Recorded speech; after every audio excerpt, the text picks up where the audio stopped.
Hello, my name is Michael Hampton. I'm the Executive Director of the National Sporting Clays Association. I'd like to welcome you to the 35th anniversary of our National Sporting Clays Championship. You're about to watch the Super Squad program, and I hope you enjoy the show.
Welcome to the 2023 coverage of the Super Squad National Sporting Clays Championship.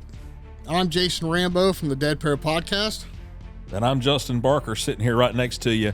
And Jason, we've got 80 of the best shooters in the whole country gathered up right here to shoot on one rotation for the national championship. And that's pretty impressive. You know, everybody here, they're shooting in the same conditions. They're shooting with someone just as good as they are right behind them and right in front of them. That's going to make this pretty good. Absolutely. And if you go down through this Super Squad list and look, this list is comprised of former national champions, world champions. I mean, these are some of the best of the best. The weather this week has been just absolutely horrendous. Torrential downpours, and you could see here on Sunday, the winds picked up, the sun went away, and the temperature dropped. It has made the conditions very tough for these competitors as they go through the day. Yeah, weather like that really does affect. It affects a lot of things, but the main thing that I see it affecting is your mental game. And right here, as you can see, it didn't affect Brandon's much. I know he shot 373s up until today, and he's on a 219 going into the last day right here at the national championship. The consistency of these people that are at the top has just been amazing to me. I mean, yeah, Brandon bested them by 3 targets going into Sunday. And you can see here at the ladies, Madison's on top of them. But the consistency that the top 5 in both the men and the women's held all the way through Thursday, Friday, and Saturday was just amazing. Yeah, I agree with that 100%. I mean, you've got people here like David. We're seeing David right here. He stands off to the side. He's thinking, you know, what he's got to do to step his game up here to get back up into the top with these guys. And that's what everybody's thinking right now. They're all thinking to themselves what they need to do to make this final day really count. Yeah, and you can see here as Dominic and Anthony are swapping stories, and you think that's what they're talking about, but listening to these guys out on the course, they're actually talking about techniques. They're talking about leads, and it's amazing how much they help each other. But when it's their time in the box, they're just as fierce as competitors can be. And you know what I'm talking about, Justin. You've shot with these guys, and it's amazing. These guys and gals, they share strategies with each other. That's right. We're looking at Halen Hanks right here in the middle of the screen. Halen is last year's ladies national champion, and as you can see, she's back in it again. And she'll be in it for a long time because she's won that national championship before, and she's got 3 other squad mates right here that are for sure great shooters. This is one of the things that's exciting about the Super Squad because you are squatted with your competitors that you are running neck and neck with in score. It's almost like trading off pair for pair, but this is definitely, I think all of the pros, Justin, that you and I have talked to think this is the way the sport needs to go, and this has been a big thing in our sport in the last 2 years. Oh, yeah, and it's a way to make the sport a professional sport like we all want it to be. Everybody shakes hands. Everybody, you know, they dress nicely out here. We've got cameras, high-dollar cameras, video in this, and the sportsmanship is just unmatched, in my opinion, with the way these guys come out here, shoot these targets, turn around, fist bump everybody, and wish everybody the best of luck. Yeah, for sure. This is going to get interesting here. I mean, The targets, they upped the difficulty on this course compared to the other 3 courses throughout the week. And with the wind, it just made it all that much more tougher on them. You know, the planning, the strategies going in, once they see the show targets, they've got to go to work. They've got to make a plan that's going to let them run that course out the best that they can. And it was tough. Like you said, Justin, when you add the element of wind to it, it makes it all that much more difficult. Yep. And when that target's flying through the air, Jason, hey, you have to shoot at it. You know what I'm saying? It's there to shoot at, and if you don't, it's just going to fall, and then it's a lost target. So it's something you really have to watch. You really have to be on top of your game with. Yeah, I do a good job of shooting at them. It's the hitting them part that I have the difficulty. You know? Yeah. Well, I don't know how to respond to that. I might shoot at them.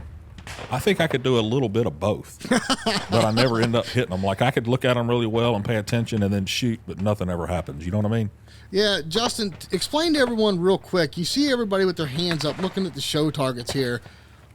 Explain to everyone in your point of view what they're looking at when they have their hand up like that. When they have their hand up like that, they're doing a couple of things, in my opinion. They're getting the line of the target, and they're getting the speed. That's going to determine in their minds where they should hold the gun and see the flight path of the target. So this station here, this is station 1. There was a left to right crosser. It was kind of like a quartering chandelle, if you will, almost. It wasn't completely going across from, say 3 o'clock to 6 o'clock in front of you, but it was very difficult. It was turning out, and then your second target was a right to left that was climbing quick and kind of doing the exact opposite of what the first target was. So it was definitely difficult to read the line on these 2 targets. Oh yeah, you got like you have an 18-wheeler trailer sitting there in front of you. Jason, if I don't know that I might not have shot a hole in the side of that trying to get to that other one. We might not be asked to come back if we do that, Justin. Here's your boy right here, David Radulovich, up from Ohio. And I've shot a lot with David. I've gotten to know David a lot over the last few years, and I can tell you honestly, I've never seen him more determined and more focused than he was at this event. He was just dialed. There was no talking between stations. He was just really, really focused on this event. I'm glad we got David on camera right here. Watch him with his setup. His setup is unlike anybody else's. He's going to pull up, mount the gun, drop the gun down under the line, I'm assuming, so he can see the target come out. Raise it up. He's real smooth. He's super, super smooth when it comes to shooting targets. And he's real calm. Yeah, that's one thing him and then, his coach, Wendell Cherry, have really strived is to have a really calm and quiet mind when it comes time to shoot. And they both have the belief, I think I do too a little bit, that good shooting comes from a good, quiet, calm mind. My problem is I'm on the rev limiter the whole time I'm in the box. Yeah, I'm on nitrous. Yeah. Young Joe Finizzi, former national champion himself. It is possible to shoot and win a national championship with an automatic. Yeah, that's proof right there. That man has done it, and he got it done big time. Yeah. Joe likes to draw the line out of the target when he's looking at it. I think we've talked about that before. He puts his hand out there. You'll see him in between every pair. He'll put his hand out there and draw out where he wants his gun to go. Yeah, each of these shooters have fine-tuned their pre-shot routine. Every single movement that Joe's making there physically before he mounts the gun has a purpose behind it. It's not just a ritual. It's not just some, voodoo thing. He has an actual physical purpose behind each one of those movements that triggers a mental reaction for him to prepare for the shot. That's right. Joe is a Texas A&M shooter. He's an Aggie. There's a few Aggies that's on this super squad rotation. We'll call them out when we see them, but it's unbelievable the young talent we have. Some sub-juniors and juniors shooting out here today. And Dominic's one of them. He's an Aggie also, isn't he? Yep. Dominic and Megan right here. All three. So we have 3 in a row right here. Megan's also an Aggie. She is a collegiate national champion. Justin, if I could have the talent that any of these people have in their left pinky toe, I would be 10 times better than what I am. Yeah, it's definitely it's something to see the amount of concentration that these people have. And I'd have ran right into that bench right there, Jason, turning around, walking out of that stand. yeah, right. You know, these ladies, I don't think they get the credit they deserve, and we've talked about it before. I think it's a matter of time before we see them at the top of the leaderboard, even over the men. Oh, yeah, it's coming. It's already starting to happen some in some regionals and some of the in fee task and stuff like that. So it's coming for sure. Yep, it's a matter of time. You see Austin Keemstead, we just panned away from him. He's up in the leaders group with Brandon Powell and Anthony Matarese Jr. right here. Anthony's former national champion. Brandon has been bridesmaid to it. I think it's been 5 times now, right? Isn't that right? Yeah, he's. I think he's runner-up 6 times at the national championship. Got third 3 times, and he's here to get his win. So you can see what I'm saying. Earlier, it's almost like they're discussing strategies before they even get started, and it's amazing. It's like, I've got to beat this person I'm standing next to, but they help each other, and it's amazing to me. But a little bit of help here and there is one thing, but actually getting it done, you're the only person that can do it. That's right. See the guys here coming up on station 1 looking at their show targets. Again, following the target with their hand. And if you pay attention, your hand will automatically show you the lead. And the first time I heard that, I thought, well, that's craziness. And then you pay attention to it, and it's absolutely correct. Anthony Matarese out of Pennsville, New Jersey. Owns M&M Hunting Preserve and Sporting Clay Course. Anthony may be one of the most well-known sporting clay shooters in the whole country, maybe in the world. His coaching business, his fishing charter, he's a really, really busy guy. And there's one thing that he knows how to do. Well, he knows how to do everything. But right here is he knows how to move a shotgun, and his stats will prove it. Absolutely. Has instructional videos, even wrote the book on sporting clays. Yeah, he did, didn't he? Yes, sir. I don't know when he had time to write a book. I don't know how Anthony has time to shoot right now. That is true. The amount of focus these guys have when they're in the cage is just... I don't know how I could ever bring that, Justin. If you find out, buddy, will you let me know? No, I could bring something to the cage, but it won't be focus. I could bring a pocket full of shells and a gun and try to get to where these guys are. I don't know if it'll ever happen. Here's Austin Keemstead right here out of Texas. He's an Aggie, and is in, I think, Jason, he's right there 3 targets behind the lead right now. Yeah, he shot amazing all weekend, and it's going to be interesting to see what he does here to finish out this green course. Yeah.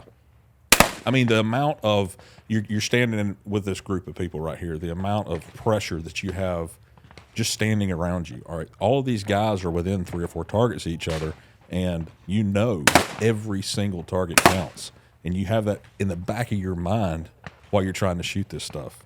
Yeah. That's where I fall apart. Well, I was pretty fortunate when I shot this course. The weather was really nice. It was calm. We shot it actually earlier this morning, and it was, like I said, the sun was out, the wind was calm. The targets were still tough. What these guys are dealing with right now, you can see the flags whipping. I mean, to be honest with you, I saw lines change on targets all the way around this thing. I just don't know how they were able to do it. Yeah, right here shooting, we have Bane Horn. He is a veteran out of Texas. Now, I've never heard of Bane. Bane shows up, and he's 3 targets off the lead. Unbelievable. He's a veteran that came out of nowhere, it almost seemed like. And, maybe just, Justin, you and I are a little guilty of being somewhat green to the sport. And, I'm sure the man's done a lot of impressive things. But up until this weekend, I personally had not heard of him, but I'll tell you what, I watched him shoot, and his skills are absolutely at the top level of this game. Yeah, and his attitude shows you right there. You can tell he walks off fist bumping. It's really impressive. We've talking about the sportsmanship of shooting, and you can clearly see it right here. Oh, here's your leader, Brandon Powell, right out of Reynolds, Georgia.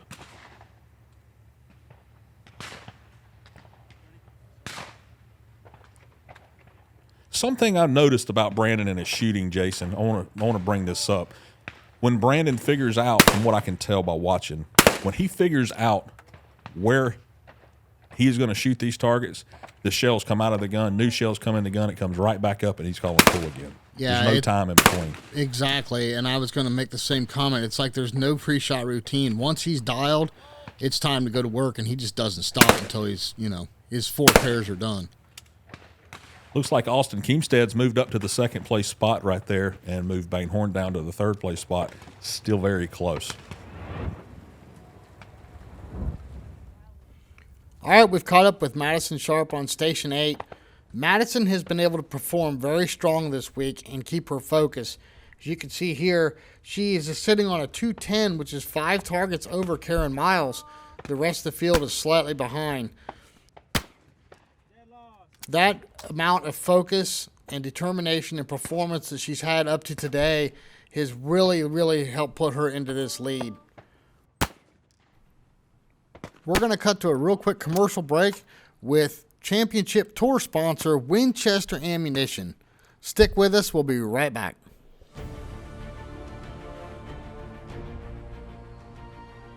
Hi, I'm Donnie with Winchester Ammunition. We are at the NSCA Nationals in San Antonio, Texas for the final stop on the NSCA Championship Tour powered by Winchester. The National Championships are in their second year of the Super Squad, and we are excited to watch our shooters, Winchester shooters, NSCA shooters, and everyone, and all the fans that are going to be riding around on golf carts. So good luck to all the shooters, and can't wait to be a part of it this year and many years in the future.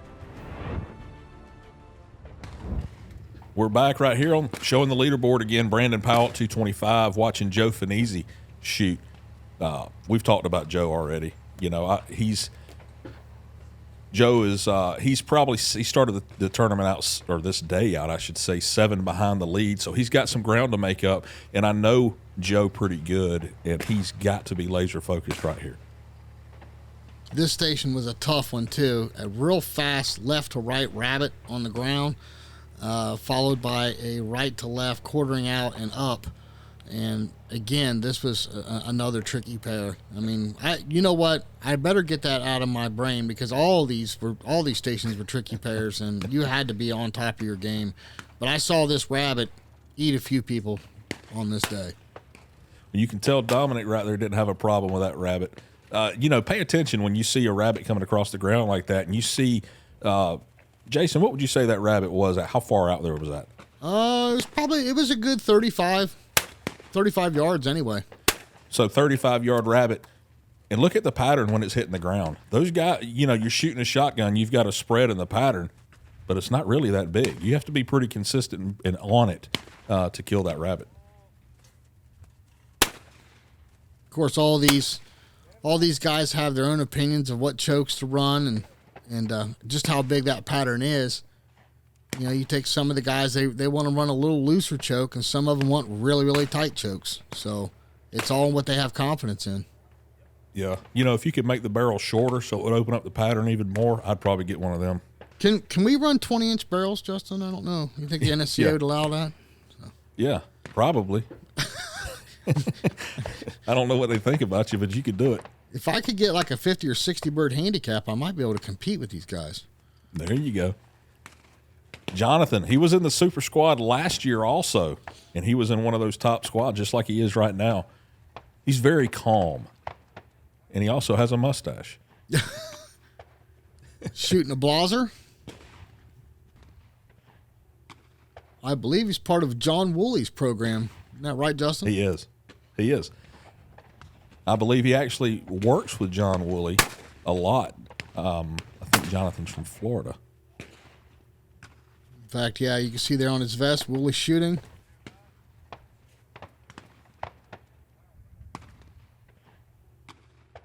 You can't see it here, but there was actually a set of power lines in the background right about where that target's coming up, and boy, that'll mess with your mind. Jason, at the National Shooting Complex, this course right here is the course I always hate to shoot. Really? I have no idea why. It's something about being in that big field that I just don't like. And I'm kind of the opposite. I think I liked it better than being on that tight road coming down through, with like the yellow course. I felt like this being a little bit more open kind of reminded me of like a lot of the clubs in Ohio. Maybe that's what it is. You know, it was just more familiar landscape. Yeah, could be the case. Seeing Austin again, right there at the top, has a good chance to win the national championship. Game boy on the back of his vest. Bane horn sitting right there beside him. It looks like they're getting some show pairs, maybe. Or they're next up in the stand. Yeah, I think they're waiting on the trapper to shuffle the cards through. Just cracks me up about Bane. I mean, guy shows up in a T-shirt, no sponsorships, and just, man, that guy can move a shotgun. Yes, he can. All of them here can, Jason, remember? Yeah, it's to me, I was there, accounted and present for the whole time, and I could still watch these guys shoot over and over again. The amount of focus, the smooth, that, their move to a target is just, it's like watching a symphony. Austin shooting a blazer. Another blazer. Seeing a lot of guys come up shooting these blazers. They'll start shooting them early, and they stay with them. Yeah, in fact, years ago, David Radulovich, one of his first over-unders was a blazer. That's right. I don't know how I would react to that rabbit right there, Jason. I think I would be. I don't know how. I think if I missed it on the first go round, I'd probably just fall apart and miss it every time. That's just the way I am. Well, with all the chips out there and the wind blowing, I'm telling you what, about every third rabbit or fourth rabbit, that thing would take a hop. And it seemed like right as somebody pulled the trigger, that thing would hop right over their pattern. And I saw more people cuss at that thing than any other bird on the course. Me being one of them. Oh, yeah. Jason, this rabbit that's coming from the left. Yeah. And then you got a right quartering bird coming up, right? So your gun's down. You're following this rabbit. You pull the trigger, and then you got to move up to a target that's flying up in the air. You know, that transition from one target to the next like that sometimes gets people. Yeah, that's exactly what this course seemed to be all the way around. It wasn't that the individual targets were over the top. It was the transition between the two, whether they were report or true pairs. They tested your move. Let's put it that way. Yeah. And the wind doesn't add anything to it. Oh, no, that made it easier. Easier for me to miss. Yeah. Well, you wouldn't think the wind bothered these guys as much as it really does by just watching them. It's crazy to watch someone on this level shoot targets. Well, I think it all boils back to experience too. Again, let's watch Brandon here from the start, and like you said, Justin, it just once he's got his plan down and he executes the first pair, he does not slow down. Nope. He thinks about it right there before he calls for that first pair. He'll smash the targets or shoot at them at least, and it's right back to the same thing again. But even though we're commenting here on Brandon and how fast he goes through the pairs, one thing I noticed about him is when he does miss a target, he can make a mental correction in his plan and never slow down. Yeah. He can still keep going just that fast. I miss a target. I sit there, well, first I got to go pick my gun up because I threw it. But, I have a hard time. But, again, I think a lot of it boils back to experience with these guys is they're able to make a correction on the fly, and you don't see them miss that target again. Very rarely will they miss the same target twice. All right, here we go. Anthony back up. Jason, you talked about him writing a book earlier. Anthony has a ton of experience in this sport. And I've mentioned before, you could take that book that he has written literally out on the course with you in any presentation that you see. All you have to do is look back in reference to it, and he'll tell you how to hit it. He knows a ton about this sport. He should have renamed it like the Sporting Clays Bible. I mean, the information that's in that book is just amazing. Yeah. And he's taken all of his, Anthony's a multi-time world champion, national champion, the U.S. Open champion. If it's out there, he's probably won it. Regionals all over the country, and he's taken that experience and his knowledge and put it into a book. And that book, you can buy that book anywhere nearby and learn, listen to read some cool stories, and also read about how he has done what he's done. Man has an amazing history in the sport and continues to make history in the sport. Okay, Jason, you see right there, the leaderboard just popped up, and it looks like Brandon's one up from where we started on the rest of the squad. So he's picked up 4 as far as Wow, he that's started with incredible. 3 up. Now he's 4 up.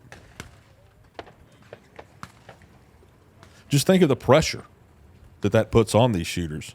You know what? I think we're going to move on over to Kaylee and Anthony now. Let's see what they have to say. I'm here with Anthony Matarese. Anthony, you are no stranger to the national championship. Being that you've been to many of them, can you kind of walk us through what's different from this year's to previous years? I mean, a lot of it's the same. You know, this is my 28th national championship. I'm here for the first time in 1996. The targets, I feel like, out on the courses are all pretty good. You know, difficulty level, I think, spot on. We've shot 3 courses so far. I'd say the difficulty level, you know, the last 4 or 5 years, they've been hitting it really well and doing a good job with the target setting. I think the difficulty level between the courses is very similar from the ones we've seen so far. We've had more rain this year than I've ever seen here in Texas, but I've kind of gotten a little bit lucky and avoided most of that, at least during my shooting times, and just got wet going and coming from the courses. But a lot of things are pretty similar. The rain would probably be the biggest. I've never seen 4 or 5 days of rain in a row in Texas. Doesn't happen very often. Well, I appreciate you taking the time, and good luck the rest of the week. Thank you.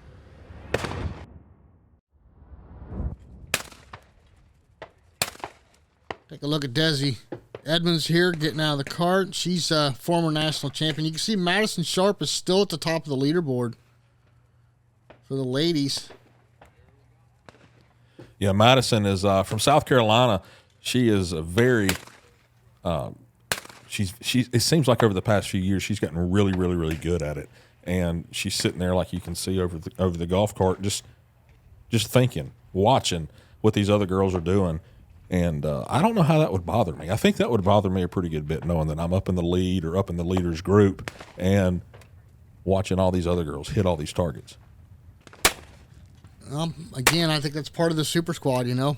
That's why these competitors like it so much. They're shooting with the girls and guys that they have to beat, and they know when they miss one or if their competitor misses one, they know where they're at. And that pressure, they just thrive on it.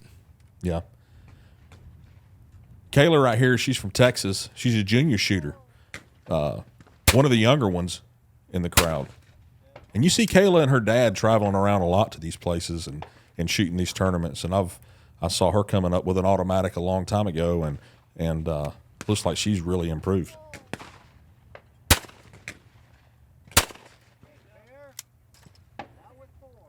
Turning around fist bump just like everybody else, congratulating you, good job. And then the next squad comes up. Even though they've been watching from behind, the closer you get to the stand, or if you're standing to the left or right of the stand, the targets always move. The closer you get, the easier they look or the harder they look. You never can sit in a cart and tell how you're going to shoot a target. Yeah, for sure. And that's, you know, that goes back to the station we were looking at with the fence right next to it. You know, I wasn't standing in the box for the show pair. So when I was standing back, I kind of thought I had a hole point picked out. And when I got in the box, I got beat. It's amazing how the depth perception, everything changes just in a few feet. Yeah. I think I'm getting in somebody's way if I get up there too close to them. You know what I'm saying? See how they're standing next to one another right here? I just feel like I'm in somebody's way. Remember Wendell Cherry making the comment when he was bringing David up through the ranks, he'd be standing in the box looking at his show pair, and he would go to his left a little bit, and there was David's hand right next to his face. He was so close to him. He thought he was going to poke him. He still does that. He still does that, yes. Yep. Desi from Savannah, Georgia. Rocking that A400. I think she's got a little experience here. She's won 1 or 2 of these. Yeah. I'd hate to see the room that her and Zach keep all their trophies in. It's probably bigger than my garage. Well, it's more just Desi's trophies and Zach's, but I mean, it's still a big room. You know you're getting a phone call for that one. Yeah, no, I like messing with Zach. Super shooter and a super coach. You know, you're talking about Desi here in the automatic. You know, she kind of started with the automatic, ran the DT11 over under for years, and then went back to the automatic again. Guess it's all what you're comfortable with, Justin. Yes, Desi's shooting a 1 ounce 1250 load. When it's matched with that automatic, you know, the recoil's just there's probably zero recoil coming out of that gun, or felt recoil, that she can feel while she's shooting, and that's important when you're trying to go from one target to the next. If that recoil's great and you have to move your gun a lot, you know, it can affect that second shot. But when you have a gun with a light load in it and there's not a lot of recoil, it makes obtaining that second target quickly a lot easier. Yes. Karen Miles here. Station You talk 9. about somebody done set sporting clays on fire. Oh, Karen wow. Miles. Karen and Gavin Miles, they coach. I don't know if they coach together, but I know they both coach, and have an online series where you can subscribe and learn some of their tricks. Both out of Arizona. She's probably used to shooting in a little wind, wouldn't you say? Yeah, but I bet you the temperature's a little warmer. This station here was pretty tricky. Excuse me, the second target was off the tower there on the left, and that booger was hard to read. It was closer than you thought, at least the way I shot too far out in front of it. But it was moving slow, and it was at a distance, and it was definitely deceiving. I always have a problem with lines coming off of getting the line of the target when it's coming off of a tower like that. But these people don't. They pick them right up, seems like. I might be cross-eyed, Jason, when I'm looking up that way after looking for the first one that I missed. Well, if you heard all the problems my odd doctor told me, you think I would just go take up golf or something, you know? So. Don't you have to look at the ball?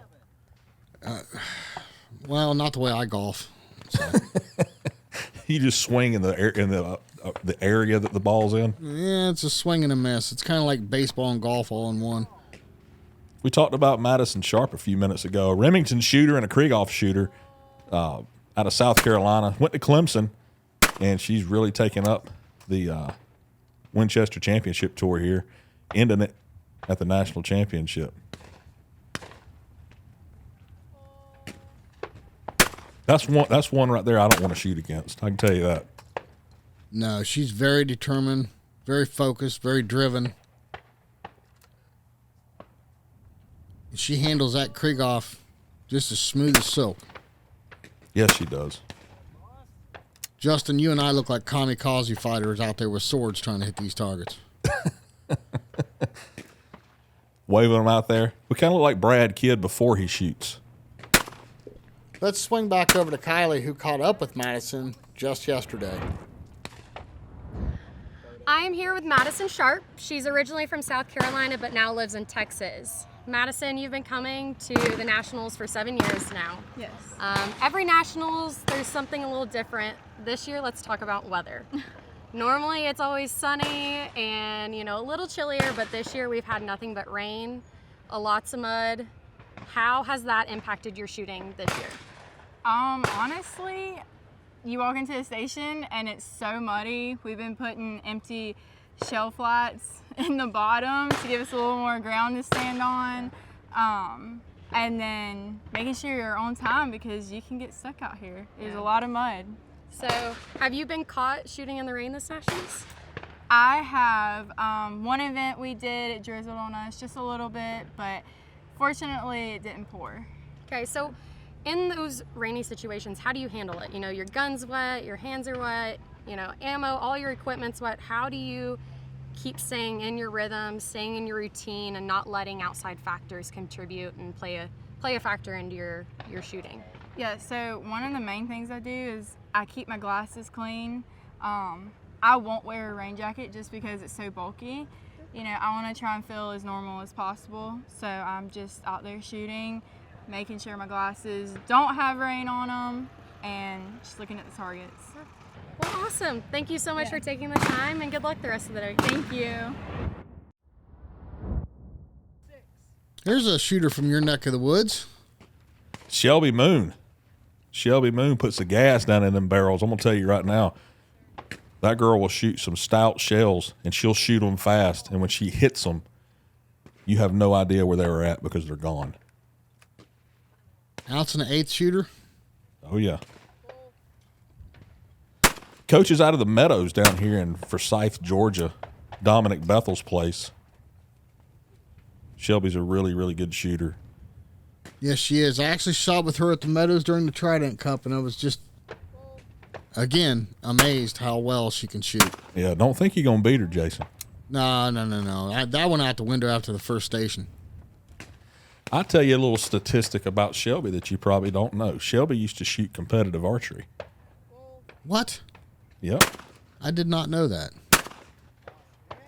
She can't get you with a bow. She'll get you with a shotgun. So pretty much just don't mess with the gal. Yeah, don't mess with her. Amazing shooter, though. See, the scores coming up here. Madison Sharp pulled out a little bit of a lead with a 221.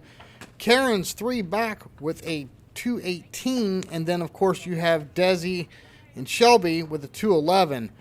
Halen's got a little bit of a hill to climb, 12 back. Let's get over to our K-Cup sponsor, Krieghoff.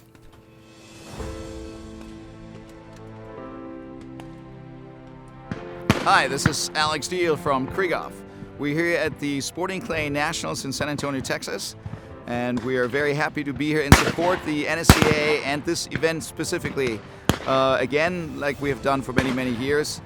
This year also, we're celebrating the 25th anniversary of the Krieghoff Cup.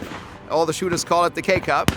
We've been doing this now for 25 years. It's a great success. It's the largest 100 clay event in the country, and we're happy that we can continue to support this and provide the shooters with an event that is fun to shoot and lets everybody walk off the course with a smile. We're also happy that we can continue to support the NSCA by sponsoring the All-American team. We yesterday had another gun that we gave away to a lucky winner, and the proceeds are supporting the travel expenses for the team, so we can win medals and championships not only here in the U.S. but worldwide with our shooters from here that fly our flag all over the world. It's a pleasure to be here. It's an honor to support the NSCA.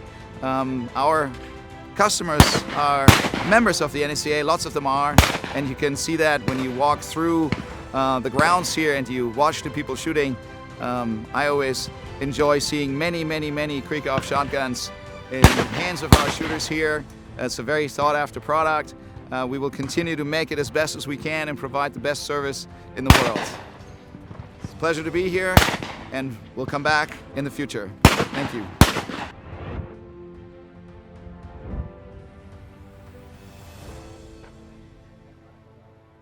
Jason, this right to left crosser right here, it's like a little tricky one.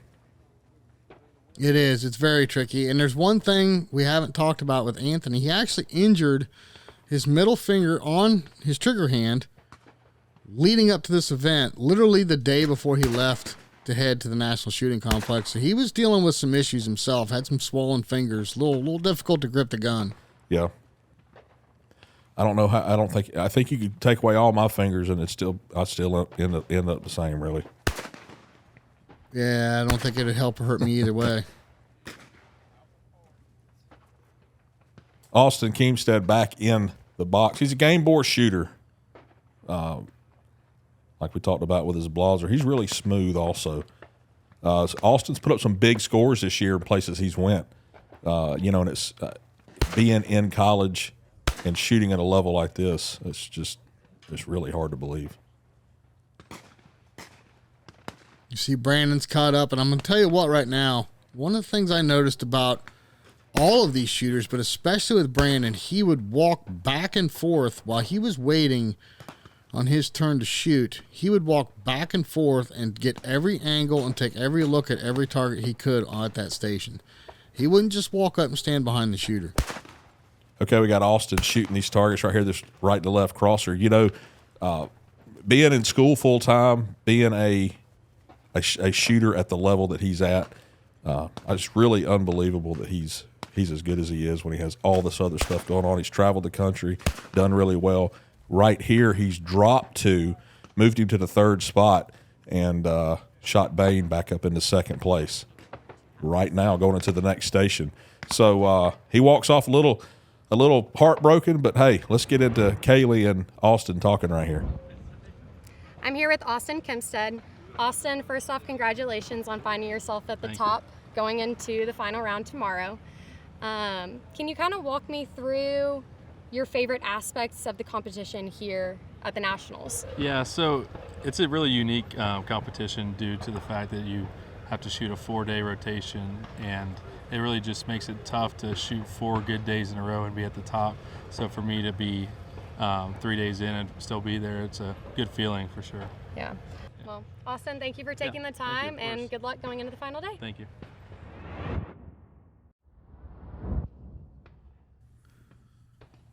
Back here with Joe Finizzi, Station 4. This was a big true pair of Shondells right to left. Justin, you gonna believe this? I actually ran this station. Did you? Yeah. Hey, blind squirrel finds an acorn every now and then, right? So You can see as Joe calls pull that you got to get on both of those targets pretty quick. Jason, did you do the same thing?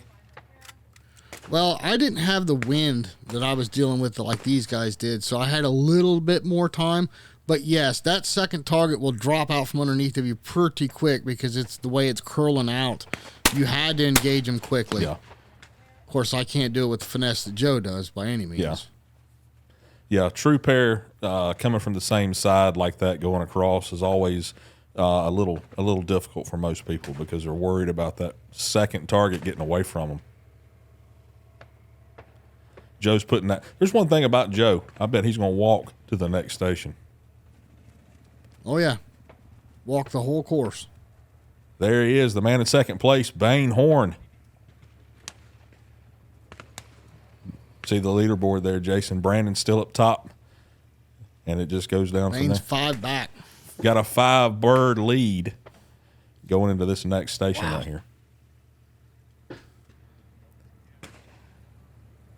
You ever won by that much, Justin? No. I think I won one thing one time. We played football when we was about 8 years old. I think I won that. We won that game.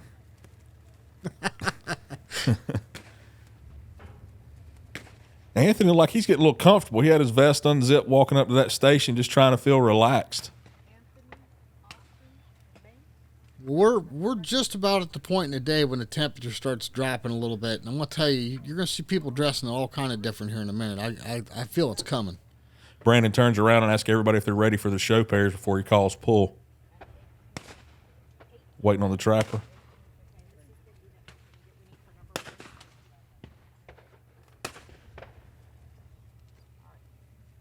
You see Bain with his hand up. He's ready to go.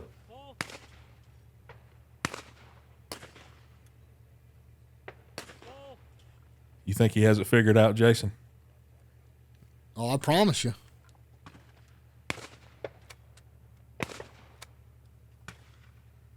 It's going to be the same thing again. Load them in. Look at that. Pull it up. Incredible. Hey, why change it if you're doing it? My problem, what I have to always think about is what I got to do different because I'm always missing them. He just tries to keep doing the same thing because he keeps hitting them. Look at how fast he engaged those 2 targets. Yeah. Incredible. I'd say he had it figured out pulling into the parking lot more than I ever will. Who would you say the biggest crowd, what group of people the biggest crowd behind? I'm assuming the leaders group. Yeah, for sure. It was kind of a mixed bag until they got on to about station 7 or 8, and then everybody was congregating there, and it was kind of like it was last year, Justin. You know, everybody just gathered around in big crowds, and it was really neat to see. Yeah. Hey, he's hitting them just as fast as the rest were, that's for sure. You know, there's one thing about all these top shooters at the top of this game. It's not that one's more talented than the other. It gets down to who makes the least amount of mistakes over 4 days. That's right. Anthony, former national and world champion, he knows how to move that gun. He knows how to break those targets. It's just that he's made a couple of mistakes throughout the week that have put him back from what the leader is right now. I would think these guys shooting behind Brandon, Anthony, Austin, they're all shooting together. But seeing two guys run the station, it probably makes you feel a little better knowing that the targets can be hit consistently. You see what I'm saying? If it don't put pressure on you, it might put a little bit of pressure on you where you have to check yourself. Well, see, that's where when I'm shooting with my squad and the people that are in my class, and if I watch somebody run that station in front of me, I know that I cannot drop anything there, even worse than what I did going into it, right. So for me, it puts more pressure on. A lot of times I'll actually not watch, just like Braxton Oliver, he actually will not watch anybody shoot. He'll watch the show pair and then he goes and hides. Can't tell here, Justin. Is that a high rib or is it a mid rib? That's a high rib. Is he shooting that backwards from what everybody else was doing, Jason? I believe he is. He's going high-low and everyone else was going low-high.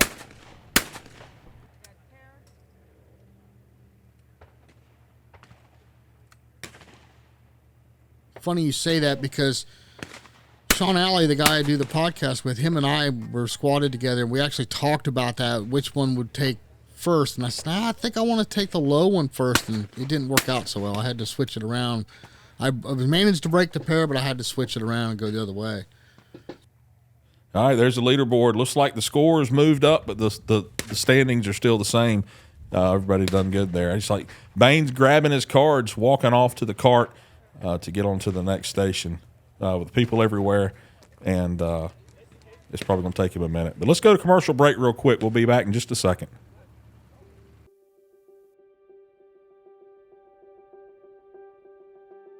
Hi, I'm Robert Crow, National Sales Director for Winchester White Flyer. We're a proud sponsor of the National Sporting Clays Association, and White Flyer is the official target of the NSCA. We're proud to support the Nationals. Our quality is very, very important when it comes to high-level tournaments like the National Championship and especially the Super Squad. So the consistency and the breakability of White Flyer is second to none, and we're proud to be here to support Super Squad.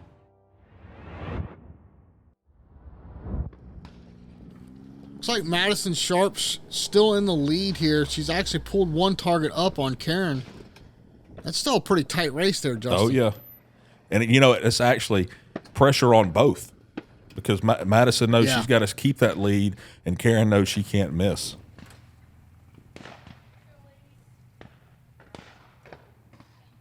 Kind of like my finances, always operating in a deficit. You ever walked up one of them stairs and tripped, Jason? Don't ask me that while we're recorded, Justin. You know I'll make a fool out of myself even worse than I already do. But thanks. Now They built those rails super tough. They built those rails right there super strong just for people like me and you walking up there wanting to lean on them. You just made me conscious. I'm going to be gripping that rail really like a death grip going up it now. Shelby Moon, as you can see, was on Team USA. Traveled overseas this year to shoot.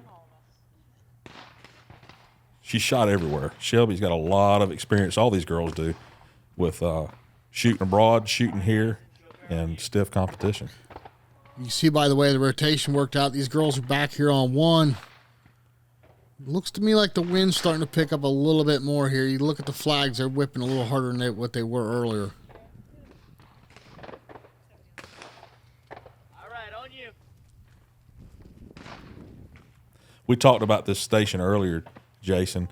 What do you think? Do you think most people did fairly well here?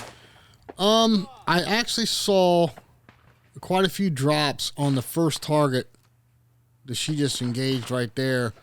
The lead was deceiving. I know when I shot it, I overlet it the first time I shot it. And I actually watched that carry through.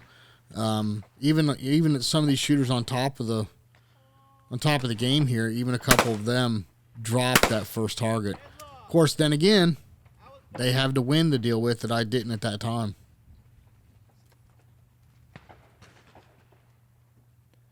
There she is. Talked about her earlier. Shelby Moon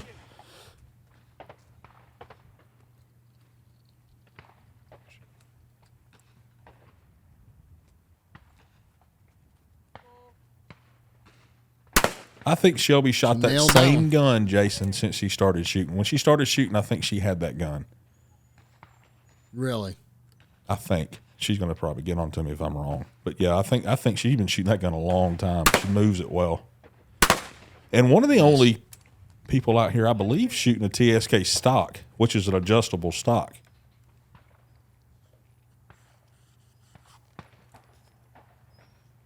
Those stocks are great for anyone that's coming up and adjusting their fit, especially a youth that continues to grow. We see quite a few of those, don't we, Dustin? Oh, yeah. There's a ton of youth shooters coming up.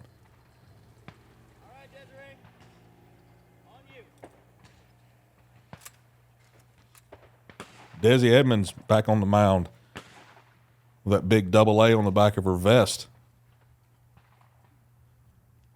She has no recoil in that gun. None. None. Zero. And she's super nice. That's the thing about Desi. She's always in, I've shot with Desi. She's always in a good mood, even if she's missing targets. Well, my gosh, you'd have to be to live with Zach. Wait, Justin, can we edit that part? Zach's going to hear that. Oh, he knows. All right, so Kaylee got a hold of Desi Edmonds out here on the course. Let's see what she has to say. I'm here with Desi Edmonds. Desi, we are here on the final day, final course. How does this green course compare to the other courses you shot throughout the week? It's definitely tougher today, for sure.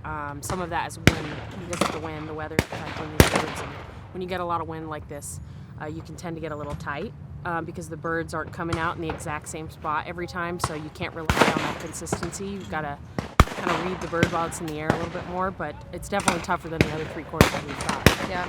Well, I appreciate you taking the time. Good luck. Thanks, Kaylee. See, Karen's got a little different setup on her pre-shot routine. She'll actually close her gun and mount it and kind of go through the motions one time before she loads. I don't see too many people doing that, but it obviously works for her. She's very successful. Oh, yeah. She knows how to move that. That's a high rib gun, too, that she's shooting. Yeah, her and her husband, Gavin, both shoot high rib Krieghoffs.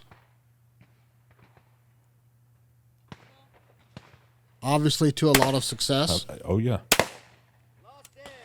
You see there, Justin, you were just asking me about this pair right here at this station. She just dropped that first one. That target is very deceiving.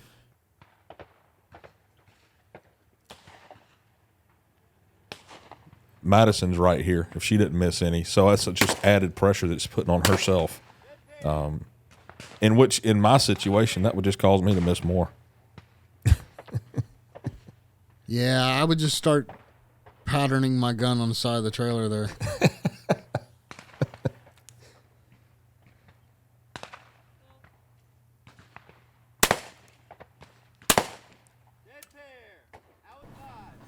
As you can see, Karen's got herself in quite a deficit here, 6 targets back. It's hard enough to get back a 1 or 2 target deficit, so she's definitely got her work cut out for her. Jason, that's your dog, isn't it?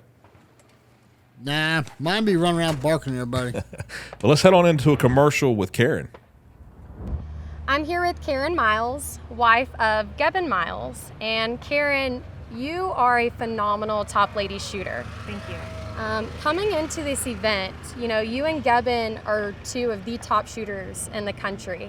How do y'all prepare for an event like this? Do you train together? Do you train separate? How does that work? Well, that's a great question. We're on the road so much throughout the whole year. We don't really get a whole bunch of time to practice, but thankfully for this year, we were home for a couple weeks, so we were really able to dive in and start practicing. We practice at Coyote Springs, and we also have a kind of a practice range at my family's farm. But the dynamic of both of us, Gavin started off as my coach, so I learned watching him a lot early on in my career.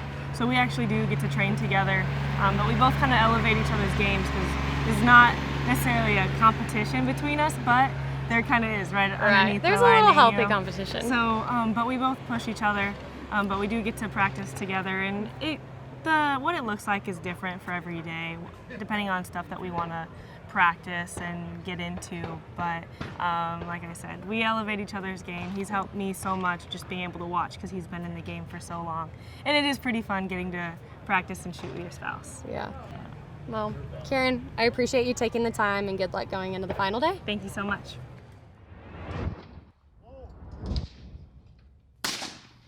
This was another tricky pair. So the target on the left, the first target you get, pops up over the bushes right here and heads, and it's quartering out away from you. And then you have, following that, this report pair, following that, you'll have a right to left that's kind of doing the same thing, but instead of having that bush there, you get to see the full line of the target. Yeah. Coming out of the trees, coming out from behind a fence, it just bothers me. And your shooting power lines are right there. Yep. Remember, we end at station 10. We're on station 5. So Brandon really has to make some mistakes here if these guys want to ease up on him for the national championship. And I don't know that he's going to do that. Maybe I spoke too soon. Tell by yeah, I think he let one go there. Now, there's a leaderboard. As you can see, Brandon's 5 ahead of really the rest of the pack. I mean, they're pretty much tied. So heading to the next station, close. Let's head on in and see what Gavin has to say on the next commercial. All right, I'm here with Gavin Miles. Gavin, you're a couple stations into the final day of the Super Squad. How are you feeling? I'm feeling great. I kind of wish I would have started Thursday like I shot yesterday and today. I don't know exactly what's different, but I feel really connected and I'm shooting really well. So. Yeah, the temperature started dropping pretty quick. Yeah, I think it's gonna create some adversity that you got to have a clear mind and a focused mind to handle. So. Yeah, absolutely. Well, I appreciate it and good luck. Thanks, Kaylee.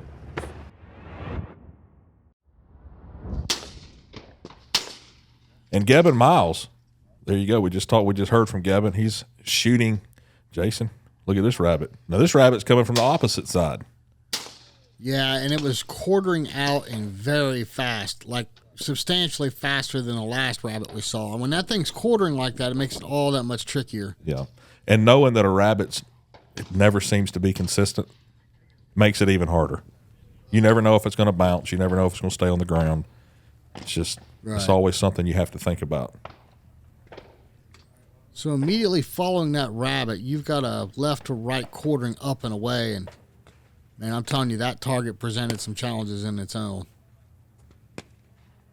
Got David Radulovich up shooting right now. David's a U.S. Open champion, a world champion, and definitely knows how to handle himself on a clay course.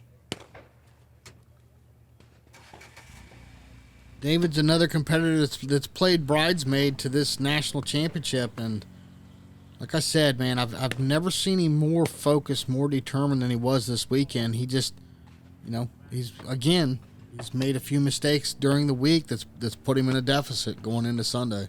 Yeah. Well, I mean, look at the weather. That just adds. Yeah. Look at the clouds out there on the horizon. It's getting darker. It is. There's a storm of brewing, Justin. I can feel it. I think David's been shooting this gun for a while. Speaking of that, Jason, we was talking about that earlier. I think he's been shooting this Perazzi for a long time. Yes, he has. Unfortunately for that Perazzi, David doesn't take really good care of it. So, kind of a testament, how well it holds up. Yeah, well, none of them do really. They use them as a tool. They look at them as a tool, like a hammer. That's right. It's a tool that you use to go to work. Now, David, I'll tell you one thing here. We'll watch another pair with David, but watch how fast he moves to the second target and engages the second target really quick. He probably took the second target, a little quicker than I saw anybody else do it.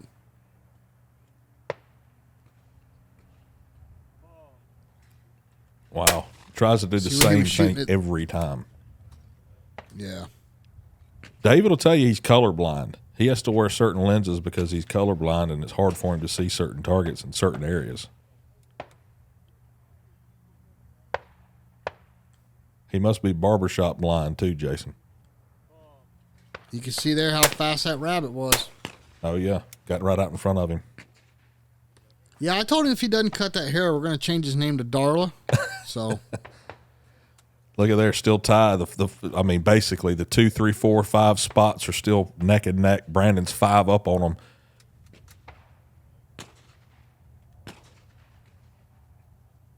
I've noticed by watching Joe that he has shortened his pre-shot routine a lot for this super squad. He has.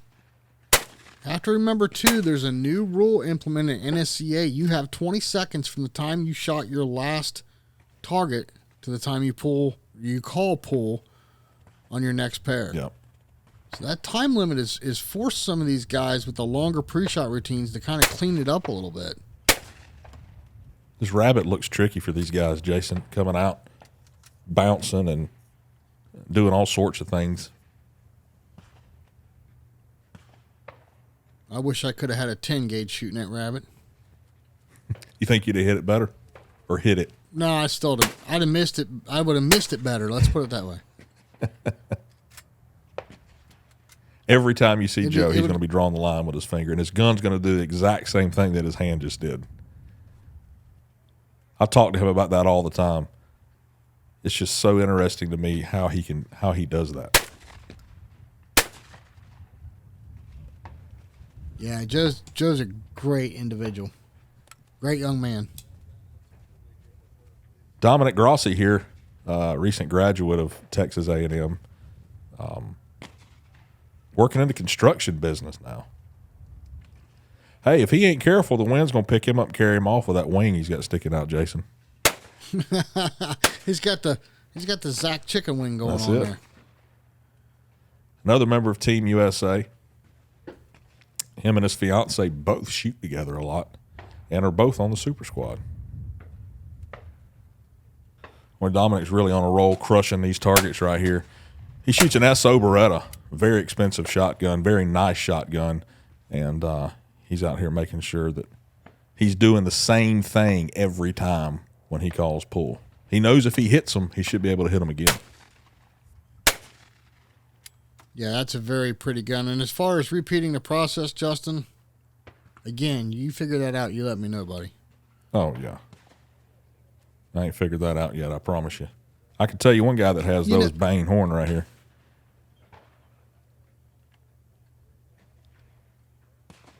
Looks like he's out mashing targets. Shot with Dominic before in Georgia. Very intense shooter. And it kind of flips. Jonathan right here, he's very calm. We talked about that earlier. He's very relaxed when he gets up there. He's very smooth. And he's got a mustache. You're impressed with that mustache. I am. I saw a lot of people with mustaches at Nationals this year. It's. I think the 70s are coming back to haunt. Is that what it is? I think. I still think the best is Ryan Harper.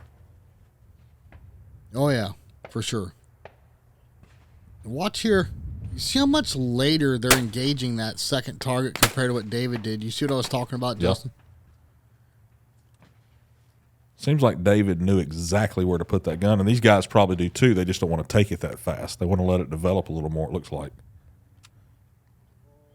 Well, when their confidence is running high, you take someone, again, like David did, was very focused, very determined through this tournament. Or, as a better example, would be Brandon. When their confidence is high, you'll see them take targets, 10 to 15, sometimes 20 feet sooner than their competitors do. Me, as long as they hit the ground first, I can hit every one of them. So you shoot them on the ground? You shoot them on the ground. Of course, it doesn't work on the rabbit, but, Looks like Brandon here is waiting to come up to shoot this station. Brandon is your leader. Jonathan grabs his scorecards, walks to the next. Again, crowd. The crowd is gathered around. Yeah, we're getting down to the wire here. This is where the crowd starts really kind of congregating together and following the last few squads here up to Station 10. You know, Brandon's, he's joking around, he's having fun with these guys, but if you watch him, like I said, you know, he'll go from one side of the station to the other, back and forth, and he's constantly looking, constantly surveying these targets, trying to see something he didn't see before, figure out his routine.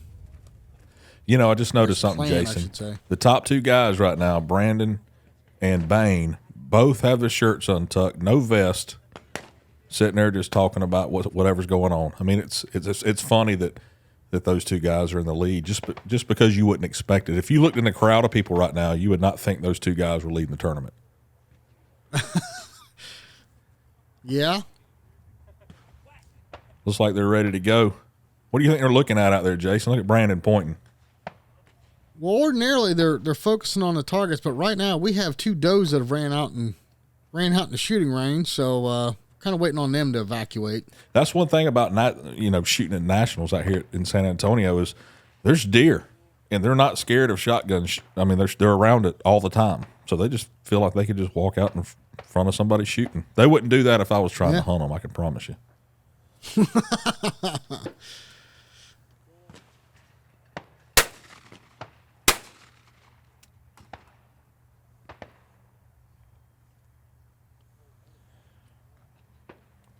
Still looking at that rabbit to the right.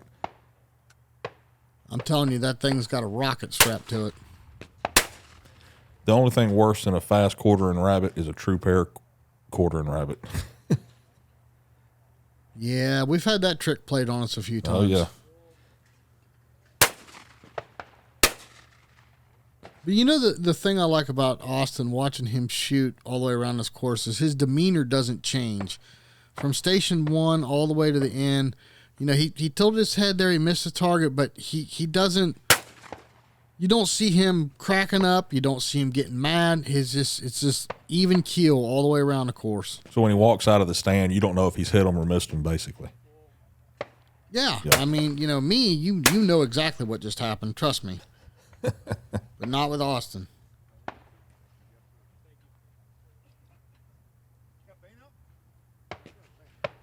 Yeah, I'd have to agree with you right there. I could not tell if he hit him or missed him as far as the way he acted when he turned out of the box.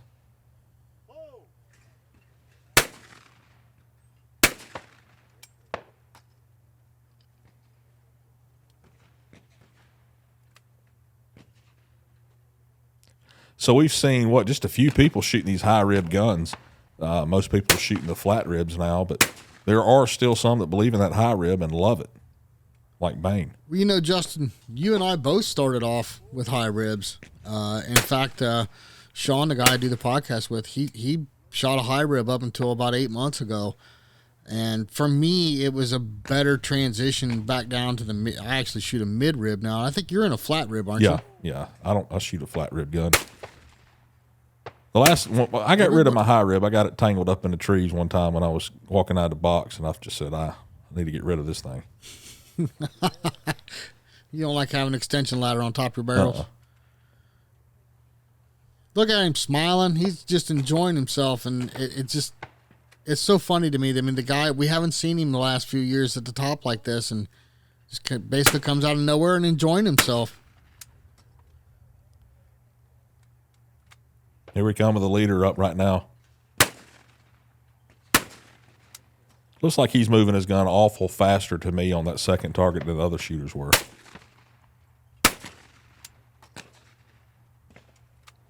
Brandon's a swing-through shooter, so he does come from behind the bird a little bit more than what everybody else does. Brandon and his whole family's here. His girlfriend, Tiffany, and their kids, trying to see if he can take on this national championship.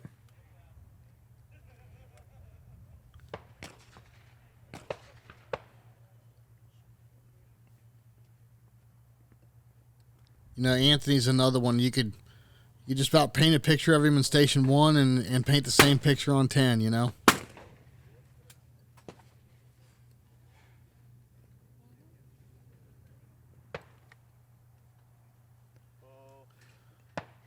Justin, have you noticed it's getting a little darker? I have. There's a storm a brewing, my friend. Looks that way. I don't know if it's in the sky or on the course, but there's one that's a brewing. Might be two a brewing. Yeah. Jason, when you have a gun that fits perfect, this is what it looks like when it shoots. 0 recoil. Yeah. Something these guys are really, really big on. They fine-tune every aspect of that. That gun is an extension of their hands. It's not something that they're holding. Brandon's still 5 up over Austin.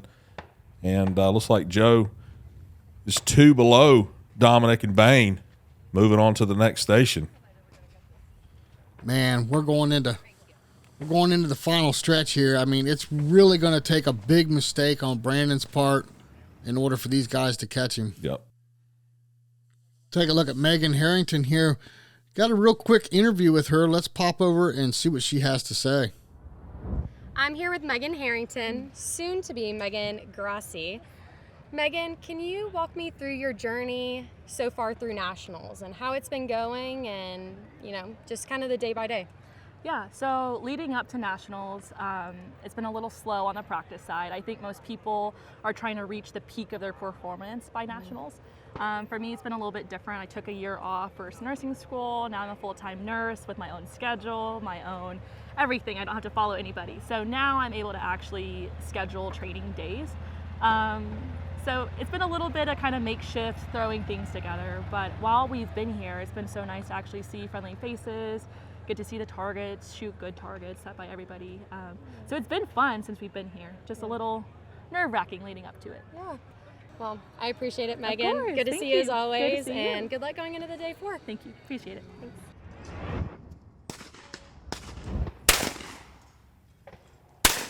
You can see Madison is still maintaining a 6-point lead. Halen Hanks has now jumped up into the 5th place position. There's still a lot of money on the line, and every position counts.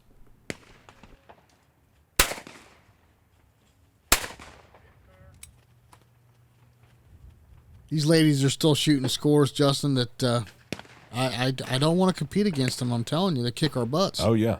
You're right about that. They didn't even have to shoot today, and they could have beat me.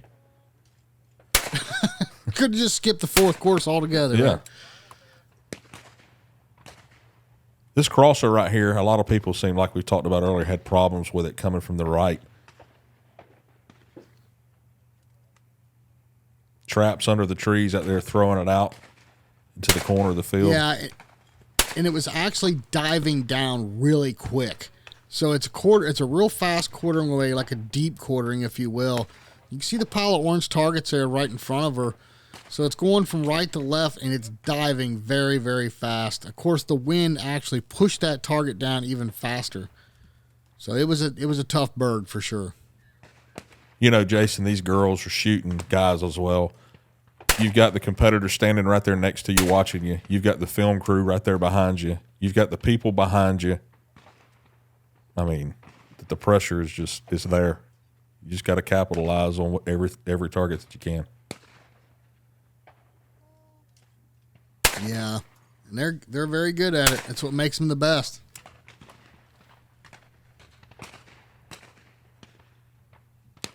Kayla Kane spoke about her earlier. Shooting the Krieghoff parkour. Megan Harrington watching on. She just got finished shooting that station. That second target here on this pair is no joke. It's actually a left to right Shondell, big Shondell, and it took a lot more than you thought it did. Took quite a bit of lead on that target. Zach Keenbaum, reigning national champion from last year. We were able to catch up with him out on the course. Let's see what he has to say. I'm here with Zach Keenbaum. Zach, you're a few stations in. Yep. This weather, it kind of came out of nowhere. The wind started pretty much right when we started. I think it's supposed to get heavier as we go. The temperature's dropping, the wind's picking up. It's exciting.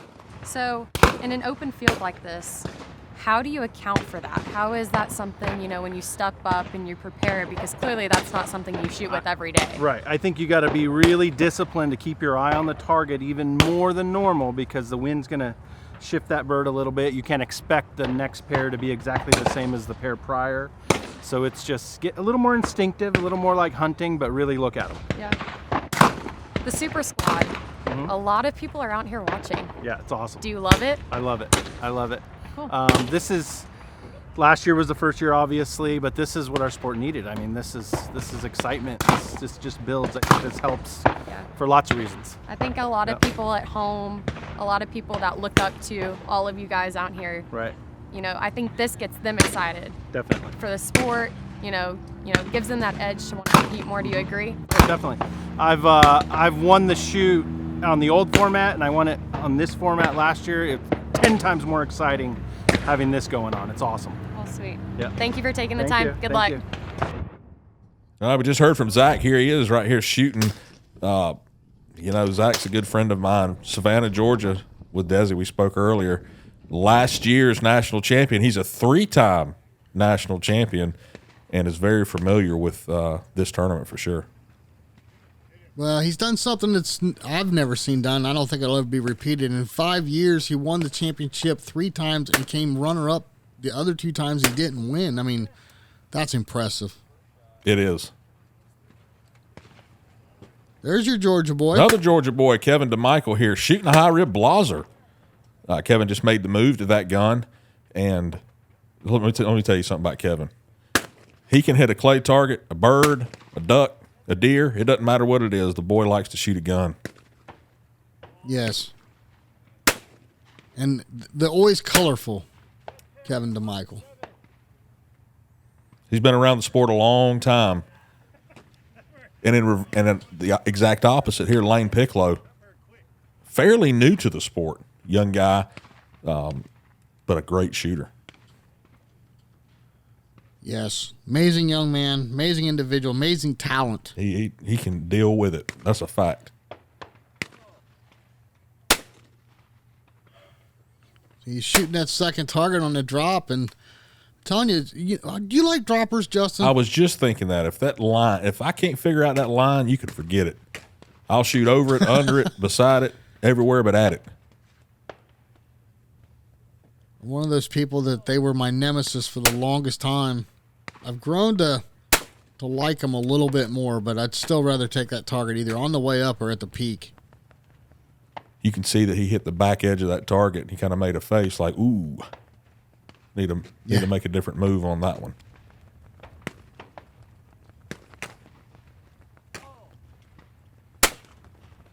There you go. Ooh, lost the first one, Jason. Hit the second one a little better. I'm telling you, that first target is very edgy, very tricky. It comes out showing you about a quarter of the belly, and then it turns credit card. It's the first time I've heard one called a credit card. That's about how thin it looks, I'm telling you. How does a no bird affect you, Jason? It depends. Sometimes it can be a reset for me. Sometimes it can be frustrating, It all depends on how I'm shooting or how the day is going, really. Yeah. What about yourself? Another no bird. Well, it depends on how well I'm shooting. If I've got the station pretty much cleared up and I'm losing a target or the target's not coming out simply because of a no bird, it kind of messes with me a little bit. Probably like it's doing Lane right here. It kind of gets you out of the groove. It gets you out of that same rhythm that you just been in for the first 2 or 3 pairs. But he didn't get out of the groove. It's like he mashed that one. No, he got right back into it. You have to stay focused on it. Corey Cruz there, former national champion. Madison's still maintaining a 5-point lead over Karen. Karen was able to pick one target back up. Desi and Shelby tied it at 232, and Halen's sitting it at 230. I mean, the girls are starting to tighten it up. However, Madison is able to maintain that focus and that strength that she had all week long to get her to where she's at now. Walking off to her cart, kind of keeping to herself, making sure she stays in the right state of mind as the other girls are shooting. You see, now I can't stay wrapped up that tight. I got to live it up a little bit, But some people, that's what it takes.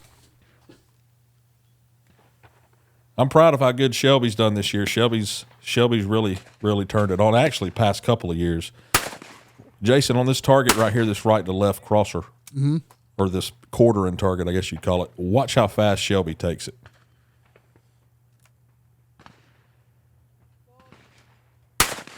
Well, you know, that's good on her because, like I said, it dove really fast and the wind was making it dance even more. So good on her to be able to take that target that soon.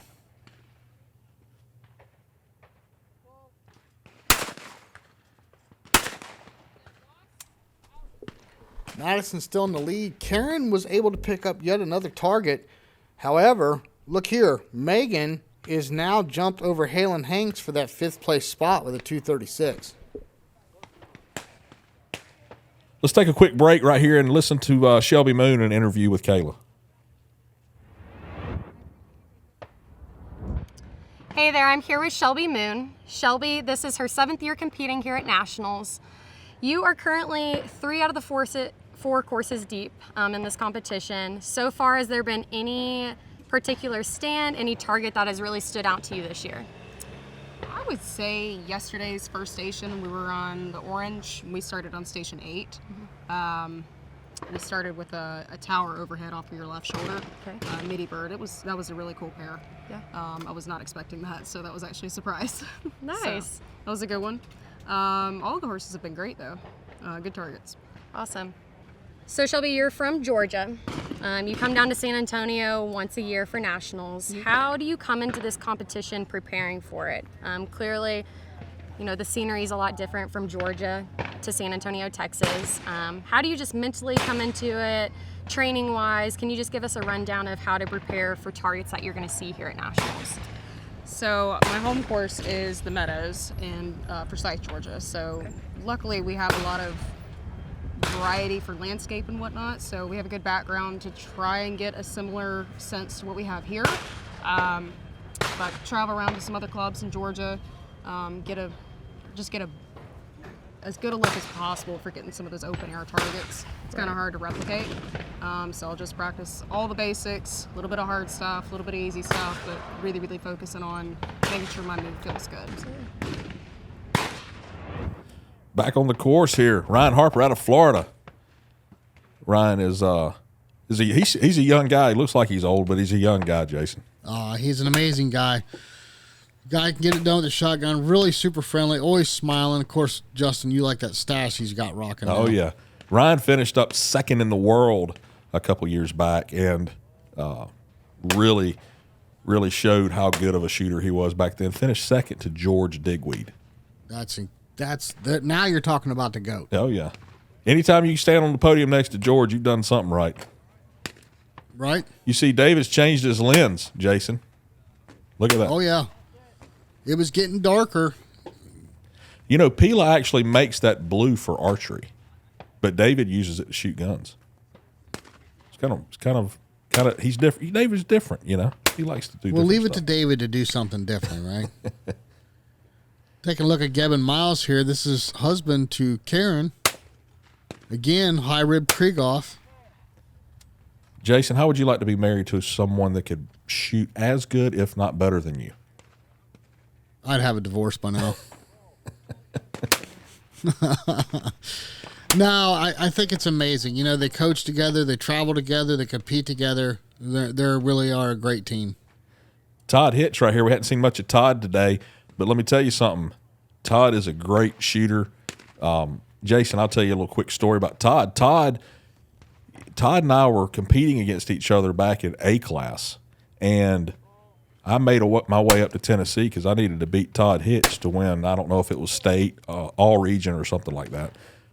Well, you see who's on the super squad and who isn't, so you know who won. Yeah, I was going to say, why didn't you follow in his footsteps? What happened? I should have. Very, very, he looks very smooth. He looks very calm, but his whole life revolves around that shotgun right there. That's all he wants to do now and in the future. I heard some numbers about the amount of shells that he shoots a week, and I don't think I could afford to shoot what that man does. Yeah. Todd's got his little private course at his house in Tennessee. He don't have to go too far to practice. He just turns the traps on and goes outside and starts shooting.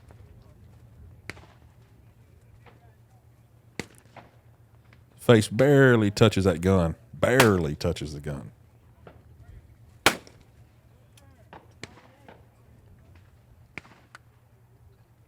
Yeah, he's a great kid. Comes from a great family too.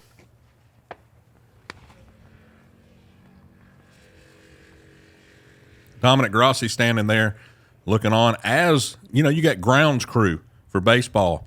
You have people that work all over the place that aren't seen. Well, here, Jason, you've got a super fast crew of guys that are loading these trap machines. I tell you what, they could be NASCAR pit crew guys. I mean, it was incredible how fast they went out there and loaded those machines. These guys didn't have to wait for more than a minute.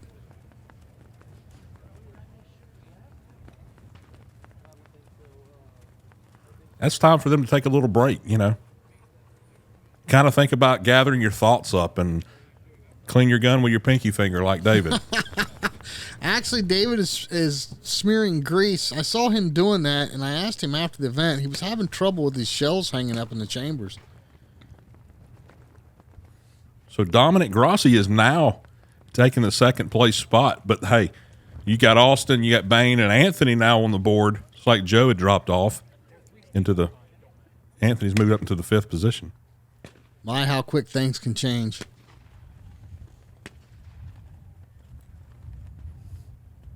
Station 8, 2 more to go. We're going to find out who the national champion is. I still say there's a storm of brewing, Justin. I think you're right. Scores are tightening up. Brandon's only a three target lead right now. To win his first national championship, you really have to hold it together right here on these last 2 or 3 stations to make sure you don't make some mistake that's going to cost you that. Well, you know, I was incorrect at the start of the program here. I said 5, but you said it was 6 times he was bridesmaid to this. I mean, can you imagine the shoes that he's in right here, right now? You know, 6-time runner-up, and he has a chance to pull this thing off, and he's leading by 3 targets. I mean, the pressure that man has to be under is amazing. And I'll tell you something else about Brandon. He's only been here 12 times. He's won 6 runner-ups, 3 thirds, which is 9, and this one. So he's done pretty well at the national championship. For sure.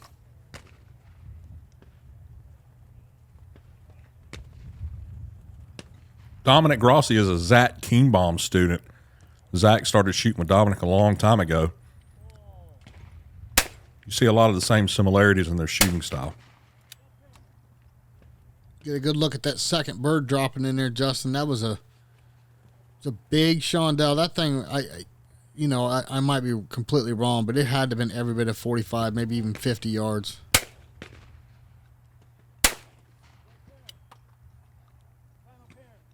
Don't look like Dominic's having much of a problem with it.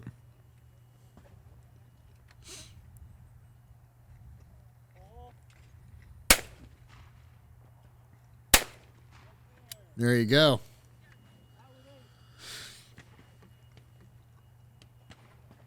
Back to Jonathan.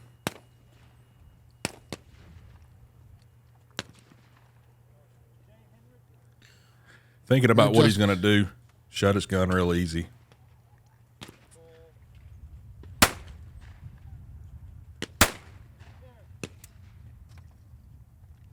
You know, Justin, you and I are both kind of watching intensely right now because we know there's got to be something coming, right? I mean, the scores don't get this close, getting this close to the end of the tournament without getting some intensity. Yeah, for sure. Look at the look in that man's eyes. If looks could kill, he just looks like a tiger ready to pounce. Yeah, you can tell that Joe is ready to move on to the next station, try to make up some ground here.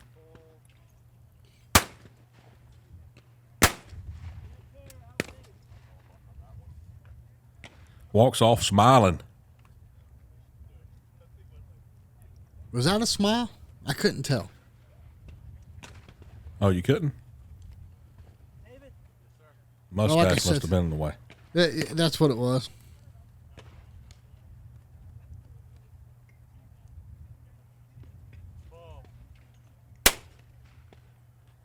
David uses a method he calls proprioception.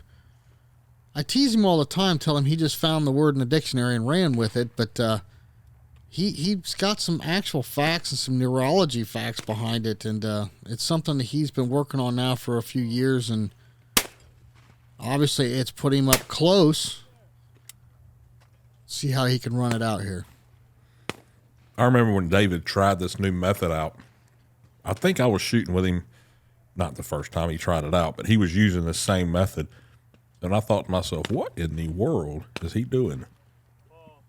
But he's got a reason for everything, I can promise you. Oh, yeah. Very smart, very intelligent.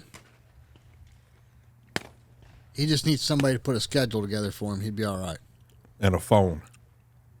Well, he's got plenty of those. He just doesn't know how to use them.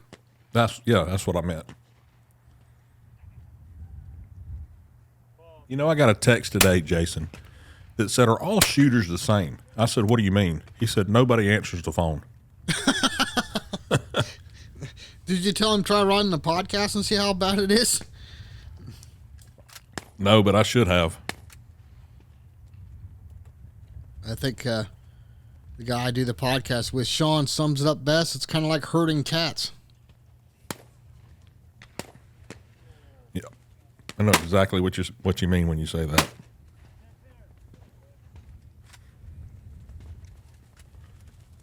Joe's family is out of Montana. Joe's been shooting since he was a little kid, and won some big tournaments, including this one.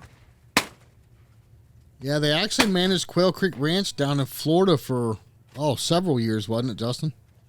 Yeah, Fred Maria, really, really nice folks. Ran Quail Creek Plantation for a long time. And they run and operate the Gator Cup also. Well, you could tell Joe grew up on a shotgun range because he definitely knows how to move that shotgun, that's for sure. And I'll tell you something that you might not know, but his dad, Fred, he ain't all that bad with a shotgun. I've heard that. Haven't seen the man shoot, but I have heard that. Yeah, he's pretty good with it. Well, you know what, Justin? Kaylee caught up with Joe yesterday. Let's see what Joe had to say. I'm here with Joe Finizzi. Joe is no stranger at being at the top of the leaderboard almost every shoot. Joe, you have quite a unique pre-shot routine. Can you kind of tell me how that came about, or what you think about going into a cage? Absolutely. So I realize sporting clays is a very repetitive game. It's something that you have to be consistent at if you want to be able to excel at a high level. And just in life in general, I'm a very routine-based person. So I really enjoy having a pre-shot that helps me plan and it helps me prepare for each station, and I can kind of map out where the targets are flying, and I can kind of track the birds and where they're at, and I can kind of mark my break point, my hold point. And I just really like the pre-shot routine. It keeps me grounded, and it really just helps me break more targets out on the course. So I really enjoy doing it. Mine's a little unique. Everybody's is a little different, but I really enjoy the pre-shot. Yeah. So you're one of the youngest competitors that is typically in the top 10. How do you handle that pressure time and time again? Yeah, absolutely. I mean, even though I am younger, I'm only 20 years old, I try to not see myself as a young shooter. We're all out here competing. We're shooting the same course. We all have the same challenges that we get presented with. So even though I might be younger than the rest of the field, I try to not see myself as that. Age to me is truly just a number. And even though I'm 20, I have been around the game of sporting clays for a long time. I mean, I was born and raised on a sporting clays course, so I'm very familiar with the game. I've been around it my entire life, and it has pretty much been 2 decades of my lifetime. So I try to not let the pressure get to me. I actually enjoy the pressure. The later it gets on in the tournament, the more the stakes rise, I get more excited. So I'm excited for tomorrow. The pressure is going to be on. I think everybody's going to be a little jittery and have those butterflies and have those nerves, but I'm looking forward to it. I enjoy just having the opportunity to come out and compete and be at the national championship. You know, NSCA Nationals, the last week of October every year is the mecca of clay shooting in the United States. It's as good as it gets. It's the biggest show you can get, and I'm just honored to be competing here this week, and I'm looking forward to it. Great. Well, thank you, Joe. Thank you so and much. good luck going I really into appreciate the it. final Thank you, day. Kaylee. Thank you, guys. Appreciate it. You see there he's taking the coat off, Justin. The temperatures are dropping, so on top of cloudy and windy conditions, now we've got the cold temperatures that these shooters are battling. I noticed that. Bain's got on his jacket. Anthony's got a long sleeve shirt on. And I'm gonna tell you, if you're used to shooting, you know, Brandon being from Georgia, normally it's hot. It's always hot. So we're always shooting in short sleeve shirts. We don't put on jackets much. So putting on something like that can really affect the way your gun mounts. So he wants to get that off and get that natural feeling again. It's funny. Brandon came up to me on one of the stations as he was just putting the coat on, and I said, "Man, you got shorts and a thin shirt on. What were you thinking?" He goes, "It was 40 degrees warmer when we started." Anthony looking on. Remember, he's back up in the race again. And all that has to happen here is Brandon make a mistake, and one of these other guys are going to pop right into first place if he's not careful.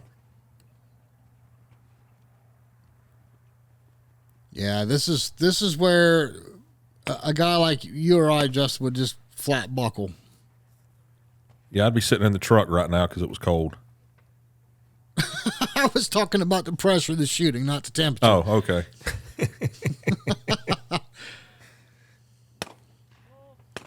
Station 8, remember we got 2 left. Every shot counts. Got Brandon leading this one off. But you know, Jason, Brandon really performs under pressure well. He always has. I think that's been the thing I've noticed the most about Brandon over the last couple of years is the more pressure he has, almost like, you know, a guy coming back when the chips are down, or however you want to phrase it. When the pressure's on for him, he really performs at his best. Has a no bird. See on there, the he second, took that. No bird on the second Yeah, target. I was just getting ready to say he took that like it didn't even faze him. You know, just grab another shell and move on.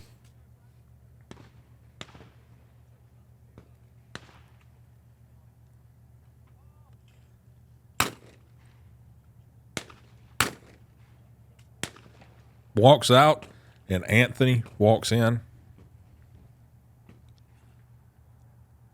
Jason, do you think you would shoot any better if you shot with these guys all the time? I want to say yes, but these guys have missed more targets than you and I will ever see. So, I mean, they put so many years of work into getting to where they're at. Obviously, we would shoot better, but I don't think we would ever be at their level. That recoil on that gun is his gun has amazed me this whole tournament. Yeah, there's zero recoil.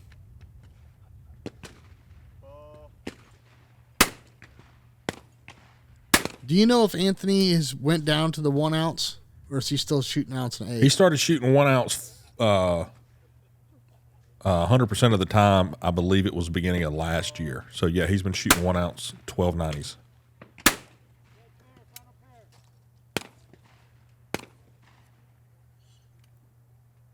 And they hit him just fine. Oh, yeah.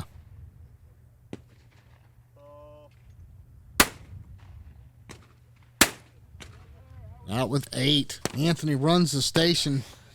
A little bit more pressure now on Brandon, right? Oh, yeah. He knows he can't mess up. And these other guys are the same. You've got Austin right here. You know, I mean, he can't drop them either. I mean, it's really, really close. It's amazing at how close these guys shoot as far as point or scores are concerned.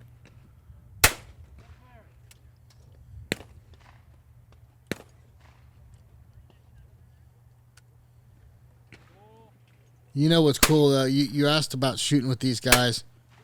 I think that's the awesome thing about our sport is you can shoot with the very best in the sport, and they'd love to shoot with you. You know, I don't think you're going to take your family sedan out on a track with Jeff Gordon anytime soon. No. Well, he don't race anymore, so no. But Well, you know what I mean. I mean, it's just compared to other sports, right? I know what you mean. Yeah, yeah. They don't mind shooting with you at all. And if you get up shooting with one of these guys and you miss, like me and Jason do, they're not going to sit there and laugh at you. All they're going to do is try to help you. Yeah.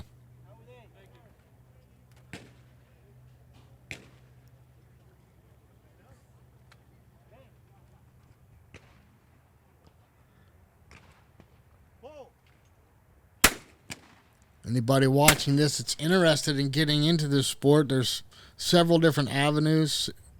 Very easy to get into. Just please don't call and want to kill Justin and I for talking you into a sport that's going to cost you some money. It's fun. It's a good family sport, something that your kids can do, you and your wife can do, your girlfriend, whatever it is. Everybody enjoys it. Everybody's super nice. Everybody's helpful and friendly, and it's always fun to go to tournaments. If you don't know quite what you're doing, people will be glad to help you.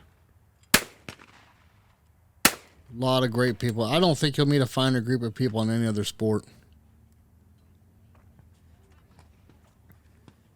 Here we go. Brandon's still up by 3. Now Dominic slipped into that number 2 spot. Those 2, 3, 4, and 5 spots are all tight right there. You cannot miss a target. Remember, you got a winner, a runner-up, and a third-place finisher. So them guys, even if they don't catch Brandon, they still have that second-place and third-place spot that they can win. Well, everybody hang tight just for a minute from this word from our sponsors.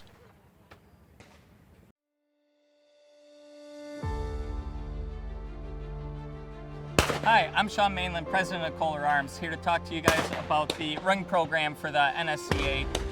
Something we've been doing since the early 1980s. My grandfather started it, so I get the honor of continuing the tradition of helping crown a champion tonight. I know the super squads are getting ready to shoot here pretty soon, and we'll be down here and seeing who will be able to present it to tonight. So see you guys there.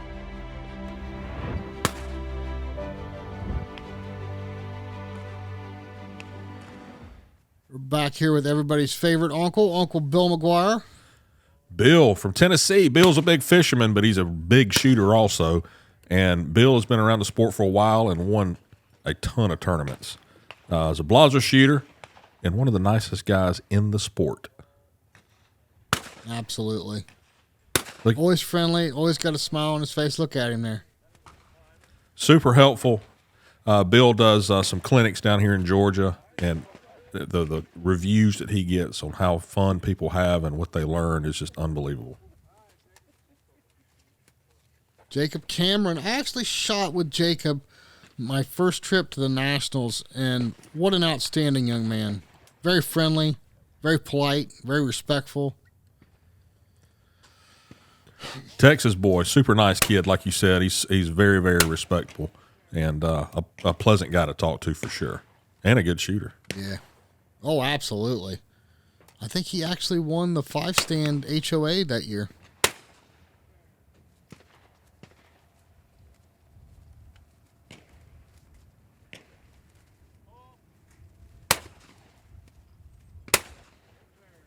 The always colorful Brad Kidd. There's Griffin Howe. Getting to see some shooters we haven't seen yet.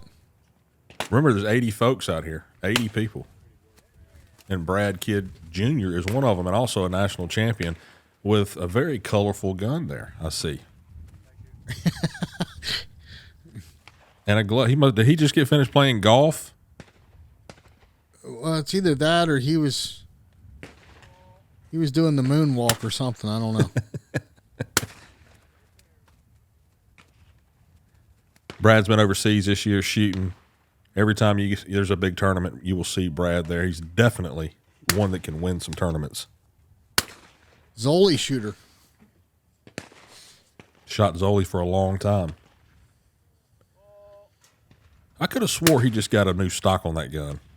Maybe he didn't. Well, he likes playing with them a lot. He oh man, this fits great, and then next thing you know, he's over there sanding it and painting it, and never satisfied. we were actually able to catch up with Brad. Let's see what he had to say. I'm here with Brad Kidd. Brad, we're at the final day of the Super Squad. You're a few stations in. Yeah. What do you think about all this? You know, every station has 20, 30 people watching the squad on that station. What does that do to a shooter? Well, it's fantastic for our sport to start with. It gives the feel of a Sunday at Augusta kind of thing, where it's more of a professional atmosphere. The pressure's on. You're right next to the guy that you're trying to beat instead of looking up the scores at the end of the day to figure out how you play. So it's amazing. It's amazing to have the crowd. It's amazing to have the pressure. I mean, it's just a wonderful thing for our sport. Yeah. It elevates this event to a whole nother level where it it's special for us. Yeah. Really excited. So I take it you enjoy it. You like it. Oh, I love it. I love it. It's great. Cool. Well, thank you for taking the time and good luck. I appreciate it. Thank you so much. Thanks, guys. Cutting off Joe? Joseph Pynchon. Yeah. Jason, Joseph Pynchon, I remember going down to Florida to a shoot, and he was super, super small, and he was shooting a Krieghoff, and I swear the gun was taller than he was. But he shot lights out, and he's still doing it. Well, I think he towers over both of us now, Justin. Oh, yeah. Nice kid. Product of Mike Luongo. Mike's brought up quite a few outstanding young shooters. He has. Joe, it's funny to think about that when you would see him back when he was smaller, riding around with his parents on the golf cart. But he's come a long ways, sitting here shooting with a super squad. That should tell you something.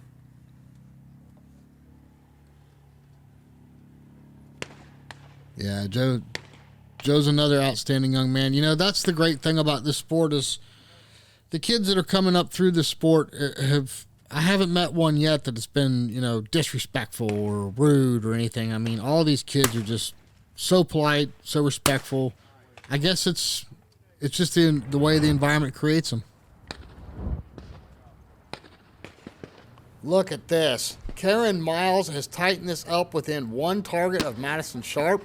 Of course, Desi and Shelby are still tied, and Megan is holding that 5th spot. This is getting interesting, folks. This is starting to become one tight race.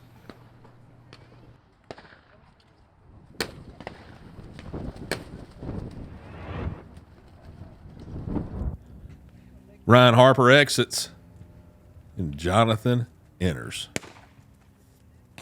Jason, stand 9. Tell these people about this stand. Yeah, this station was tough. Again, you got the fence there on your right. That was your first target. Kind of a right to left, quartering up, kind of like a trap teal. And then your second target was off the tower from the left. And again, that tower bird was deceiving. Big leads here on that tower target. These guys probably just think it's normal, though. Me and you get up there and think, my goodness, look at the lead on this.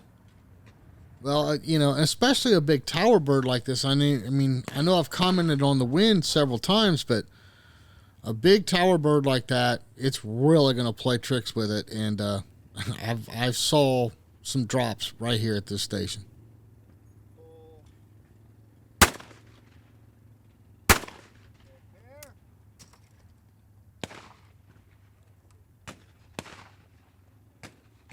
The guy, you see Jonathan spinning his shells there, they kind of do that to keep their mind, I don't know if you want to say occupied or if you want to say it's a routine that they go through, just like anything else you would do with a routine. And they spin those shells to kind of calm themselves before they load it or shut the gun to pull the trigger on the targets.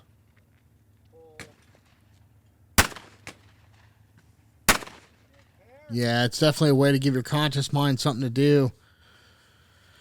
And stay focused on the task at hand, which, we're on station 9. I'm already thinking about what's for dinner. Let's hear from the man himself, Jonathan Henrici. Kaylee was able to catch up with him yesterday out on the course. I'm here with Jonathan. Jonathan, congratulations for making it in the top 10 so far going into the final day. Can you kind of run me through your expectations leading up to Nationals throughout the shooting season and where you're falling within those expectations. Yeah, so my goal was kind of just to be top 15. The Super Squad's a lot of fun. It's enjoyable to shoot with the other great shooters. So what I'm looking to do is just keep doing that every year. So top 15's kind of been my goal throughout. I know everybody's goal is kind of win it, but I just enjoy kind of seeing that gradual climb. I was there last year, kind of the top 4, I think, finished. And then now it's nice to actually have that happen. So it's not just a flash in the pan, but it's actually something that is consistent. That's what I'm looking for. Right, that's definitely not an answer that you hear most people chasing after, or say or admit. Well, congratulations and good luck going into the final day. I appreciate it. Thank you very much. David, a coach himself, has a lot of students, shoots a lot, has been doing it a long time.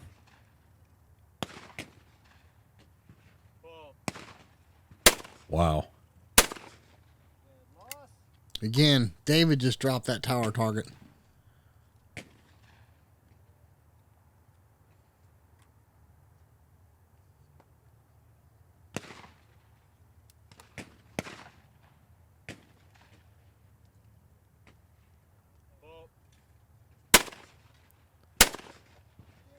Got both of those. Looks like he's attacking them a little faster than Jonathan was. Yeah, I saw David doing this on quite a few stations. He would attack quickly.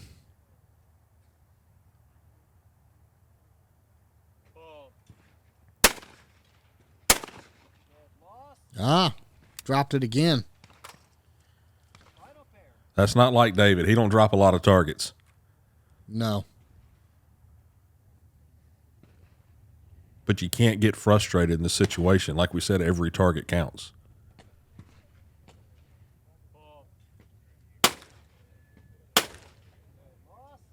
Wow. 3 targets there down for David on that station. That was not a good station for him. Joseph Finese up here.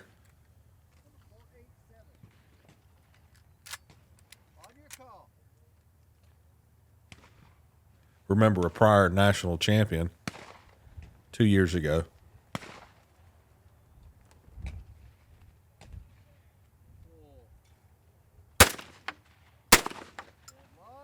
He dropped his first one too, Jason. I'm telling you, that tower was mean. Do you think if the wind wouldn't have been blowing, it would have been a different situation on that tower target? Absolutely. Yeah. When I shot this station early in the morning with no wind, it was still a tough target, but then you add in these winds that these guys they're dealing with, and I'm telling you, it just adds another degree of difficulty.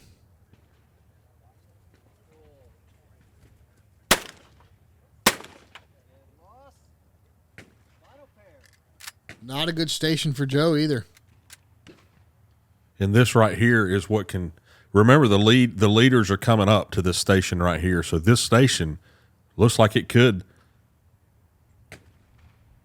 make a change in maybe the leader or especially the 2nd through the 5th spots. Brandon's still up 3. It's like we were talking earlier, 2nd, 3rd, 4th, and 5th are all neck and neck right there. Here comes up Dominic Grossi, who's sitting in 2nd place right now. And he has to capitalize on these targets to hold his spot or he's going to drop off.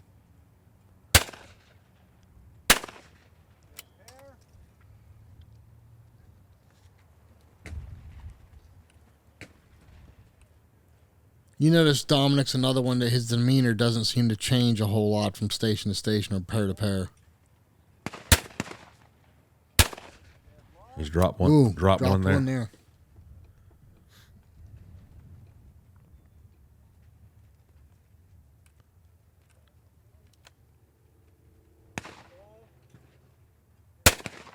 You see there, the wind took that target right out from underneath of him. He hit the second one, missed the first one. That wind really has an effect on these targets flying through the air.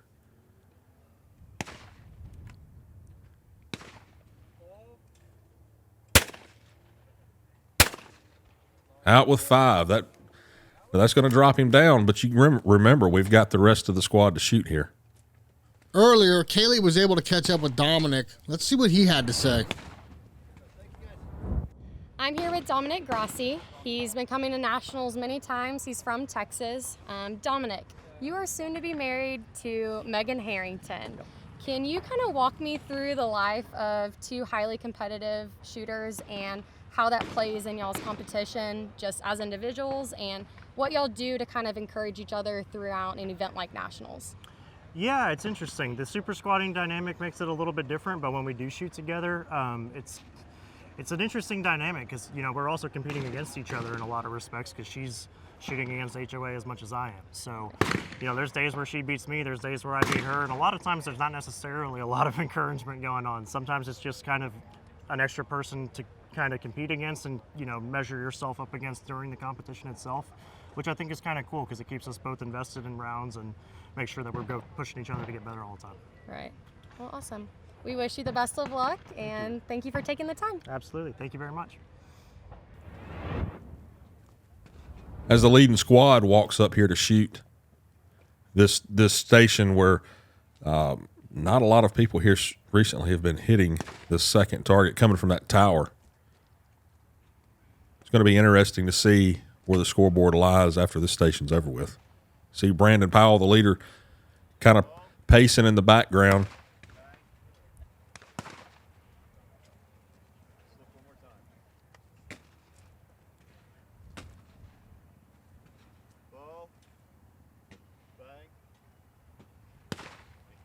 Yeah, Brandon's, like I said, he's very observant on that. He won't just stand in one spot and watch the targets. He's going to move all around and get every angle he can to look at those things. That's something that actually Anthony's very good at, too.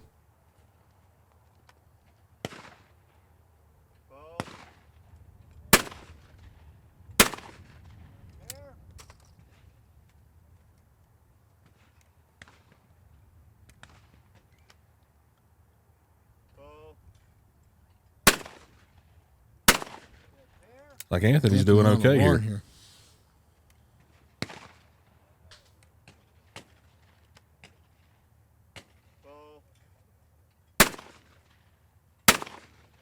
Dropped one there. I think I spoke too soon for him.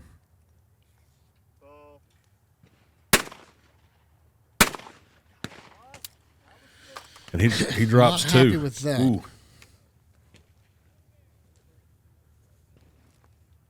See the frustration on his face.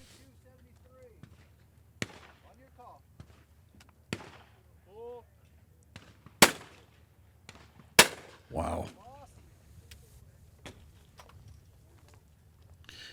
You know, Justin, the next station.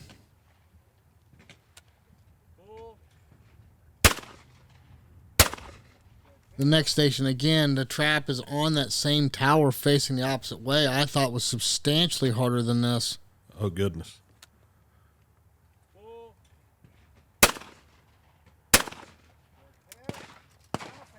These guys don't want to miss, I promise you. This is where you make up ground on your competitors right here. If you see them missing and you get up there and run the station, especially in the situation these guys are in, it could change the whole tournament. Yes, absolutely.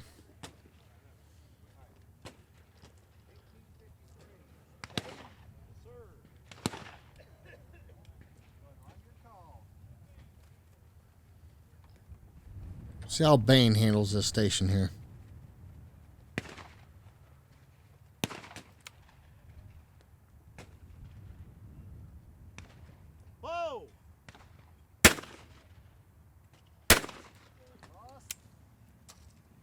Makes you want to shoot that tower, doesn't it, Justin? Yes, it does.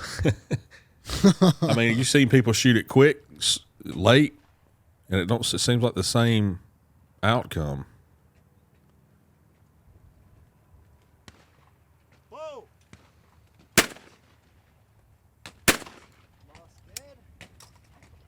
Frustrating to be in this situation. Do as well as they're doing and get here and drop 2 or 3 targets.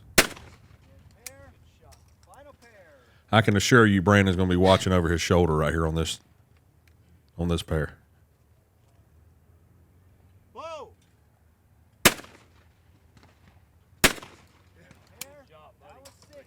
Okay, so Bain drops 2 there. See what our leader does here. You know, Brandon's always like that big, long, hard stuff. See how he does with this target.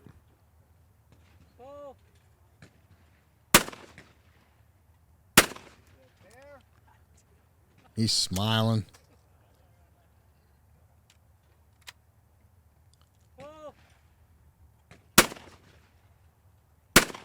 Oh, my goodness. 2 dead pairs in a row.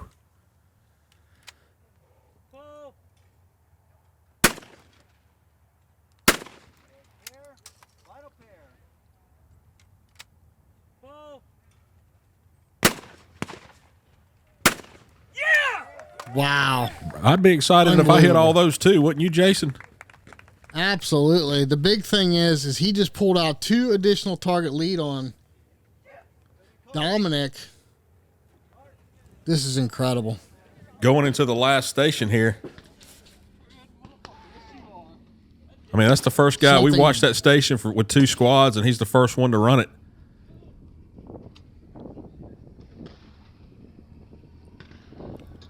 Is he happy? He must be happy. He ran that station. A 5 target lead. I'm telling you, when you start hugging people now that you run a station, you know you did something good. Yeah. With a 5 target lead, something dramatic's going to have to happen in order for him not to pull this off, but you just never know until it's over. That's right. It's kind of like golf. He gave his caddy the gun, and they coming down to the next station. Do you have a shotgun caddy, Justin? No, but if I went over to shot in England, I'd have to have one. Because I'm sure not going to carry it nowhere. I think I'd pull up to one of the clubs and ask them, hey, who's my caddy for the day? Well, let's get back to business. Heading into the ladies' final station here, Station 7. Wow. Look at this. Look at these scores here, Justin. They cannot drop. If Karen Miles is shooting now, Madison's behind her. If she drops one and Madison doesn't, she's just gave up the championship. So she got to be real careful here.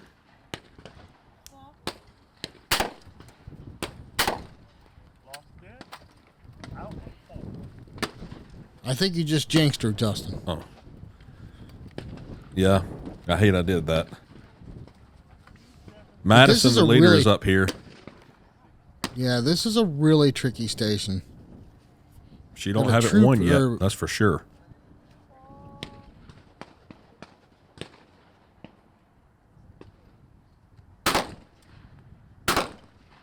Wow, that's incredible. This is a report pair of trap teals.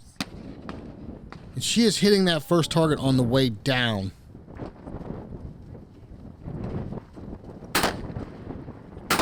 I don't know if me and you can wait that long, Jason. I don't think I could.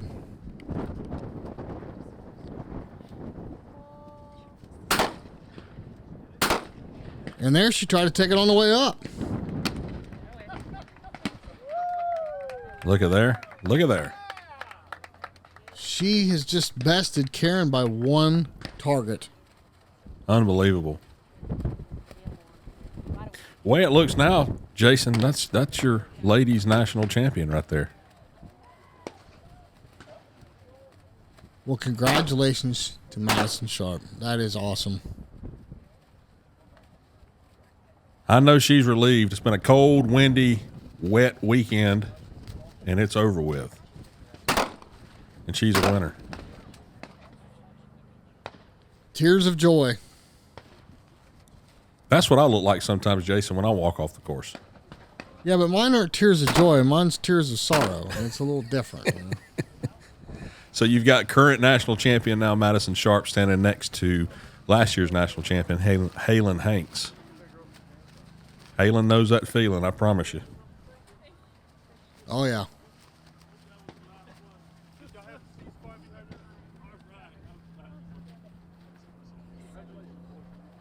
Just think about that. There was 3 national ladies champions on that squad. Yeah. Unbelievable. Happy for her. Actually, I was going to say Karen Shed was in on that squad as well. And Kaylee has caught up with our 2023 ladies national champion. I'm here with Madison Sharp, your 2023 Ladies National Sporting Clays Champion. This is Madison's first. Congratulations. Thank you. 4 days of competing. I think today, it's safe to say, was the most interesting with the wind. Walk me through it. From day one, nerves to now, you know, each day. Tell me about it.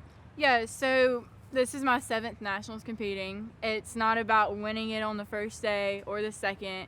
It's about going through all 4 days and keep grinding all the way through. First day, you know, I was pretty comfortable. Second day, I had a little bit of a rough day. I had a bad station. And then my third day, I shot really well. Today, I didn't have that great of a day, but again, it's all about who can go all 4 days and hold it together. Right. So. Congratulations. Take it all in, soak it all in, and congratulations. Yes. Thank you so much. Yeah, you're welcome. Station 10, Jason. This is it. This is it. Now, there's actually 3 different targets here because there's the elite golden ticket target on this station. So you got a single left to right, real fast crosser. And then for your pairs, you have again, left to right, quartering up, followed by the big tower target, right to left. Yeah, we've watched a few squads shoot this today.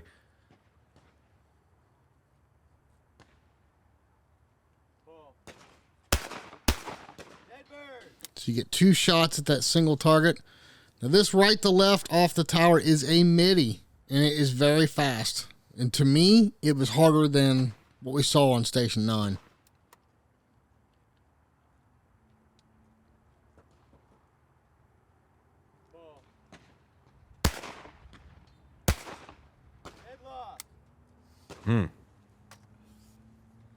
Lost See, the David tower drops target. one of them there. Yeah. Dominic being in the position he's in, I know he's pacing back there thinking.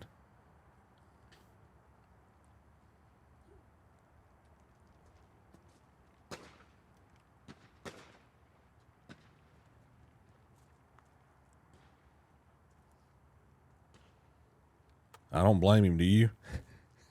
No. I'd have to stop too.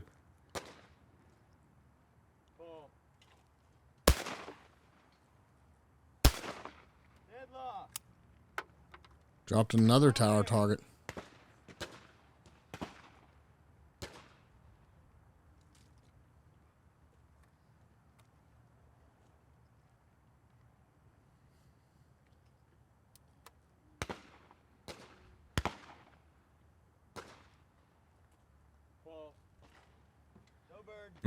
No bird. See, right there is where I'd need a defibrillator.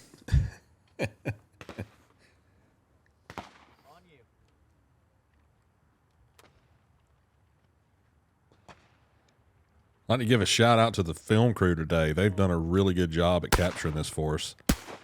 Absolutely. Chris Claxton and his crew out there braving the elements with these shooters, getting all this awesome coverage for us. So we just watched David drop 2 of those tower targets. See what Joe can do with this.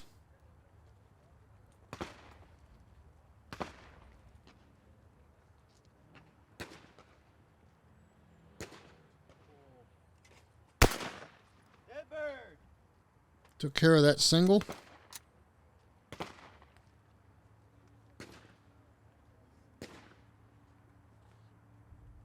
Joe getting ready to shoot this. Figuring out what he's going to do.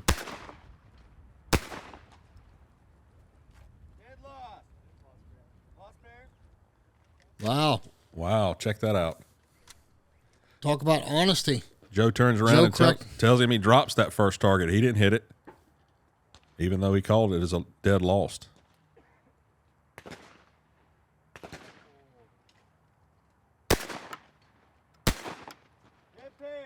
Well, it just shows what a true sportsman he is, you know? Yep.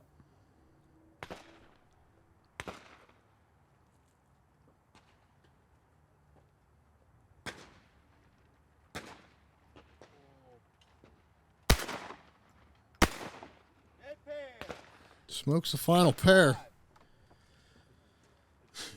Second place man up right now, Dominic Grossi, but guess what? Third is Austin Keemstead with the same score, so Dominic's really got to watch what he does here. I don't know if you noticed or not, but Brandon's carrying a 6-point lead going into this station. And this is a 6-bird station. 7. 7 bird. Sorry, 7 bird with that extra target.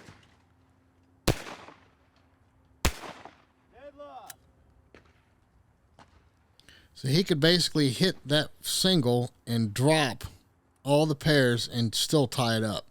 Right. We know Brandon won't do that, though. Well, I don't think. Well, if I was in that situation, I still wouldn't bet on me. So there's Neil Chadwick, the target setter. Yeah, target setter for this green course, and Kaylee was actually able to catch up with Neil recently. Let's see what he had to say. I'm here with Neil Chadwick, shoot chairman and the individual who set the green course this year at the 2023 Nationals. Neil, can you tell us a little bit about your thought process and what you were wanting to accomplish this year when you set the green course? Well, I think we ought to go back and look at the complete set of courses. What I do and what we do as a team and the target setters is try to present a balanced yet varied set of targets that they probably haven't seen before. So a lot of the club type shooters will come and get a new experience because they have not seen targets like this before. The green course I set in particular because this year again we've got the Super Squad final on Sunday, and I wanted something a little bit special so that if the top shooters were close in score, there's some targets on there that some of them will like and some of them certainly won't like, so that there's sort of more competition. Right. My main man, Jonathan, back up here on the station 10.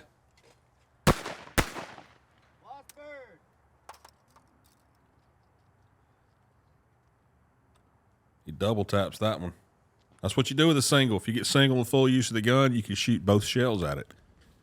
Some people like to hit it on the first shot. Some people like to hit it on the first shot, then shoot a few pieces after the fact.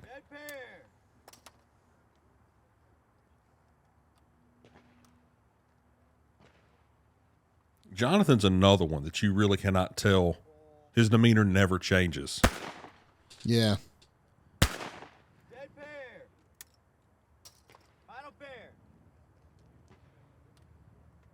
You see, myself, you'll know if I hit or miss those targets. And like you said, he's just even keel. Well, now, Jason, the trash can on this one, I don't know if it's down in front of the stand or right there beside you, so you'd have to make sure you know where it's at before you toss the gun. Yeah, it's actually in front, so it's quite a drop down to the can on this one. All right, remember Dominic just shot this a few minutes ago and dropped some. Now we've got Austin up to shoot this pair. This is it. This is our final squad here.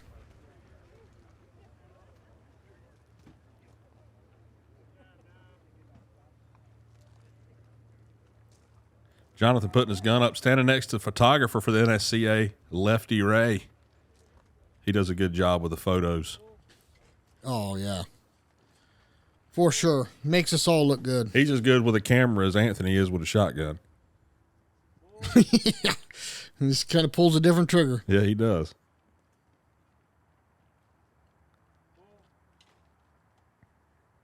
Going into this last station, I'll have to say that I've really enjoyed this super squad coverage. I like seeing Austin up there, college kid. I like seeing Bane Horn up there. Somebody new to us, maybe not to the sport, but to us he is. And it's been really cool to watch these guys shoot.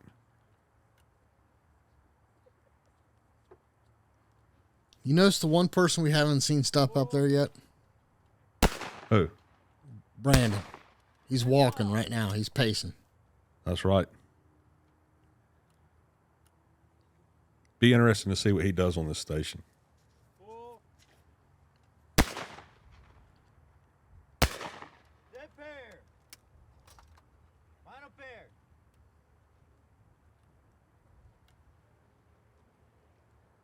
See the camera crew right there behind Austin getting all that footage we've been watching today, like we talked about earlier.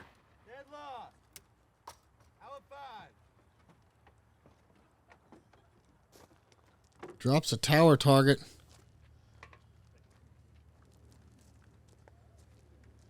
Bane said he's just going to sit his gun down right here for just a second. Let me get my jacket off. I'm about to deal with these targets right here. I'll pick it back up. There we go.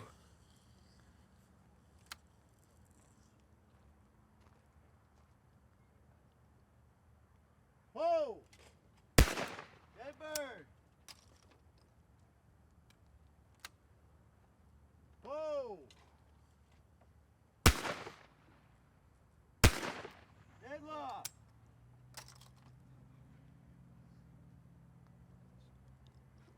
Oof. That one hurt him.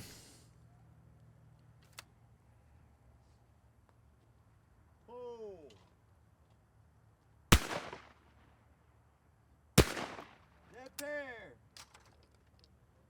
Final pair! Nice.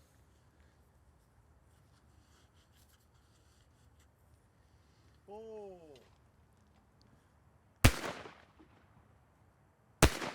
Dead pair! I was 6.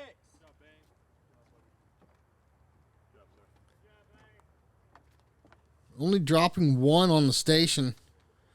I'd say that's about as good as you could possibly run that station in these conditions.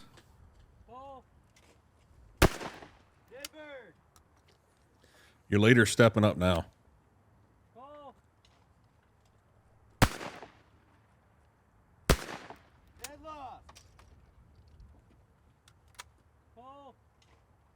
Uh-oh. Drops one. Dead pair! Final pair!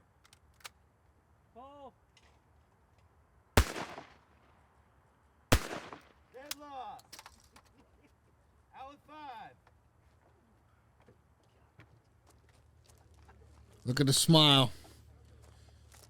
I think at this point he's uncatchable, Justin. Yeah, he's uncatchable. And I'll tell you something that was super sportsmanlike right there was him walking off knowing that he's uncatchable and lets Anthony finish his shooting.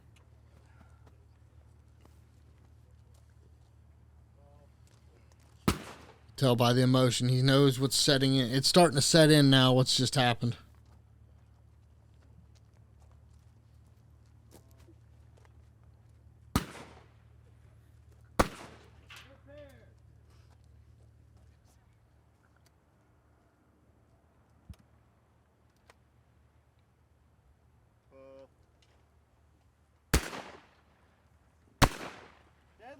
Former national champion coming up, Zach. Final pair. Giving Brandon a hug. Congratulating him.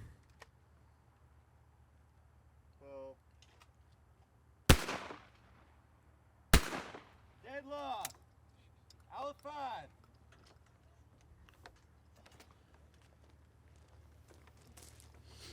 Anthony dropping 2 on the station.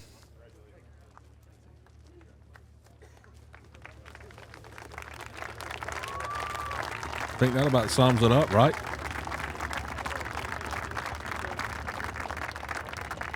There it is. Wow, look at that. 5 target lead over Bane Horn, followed by Dominic Gross.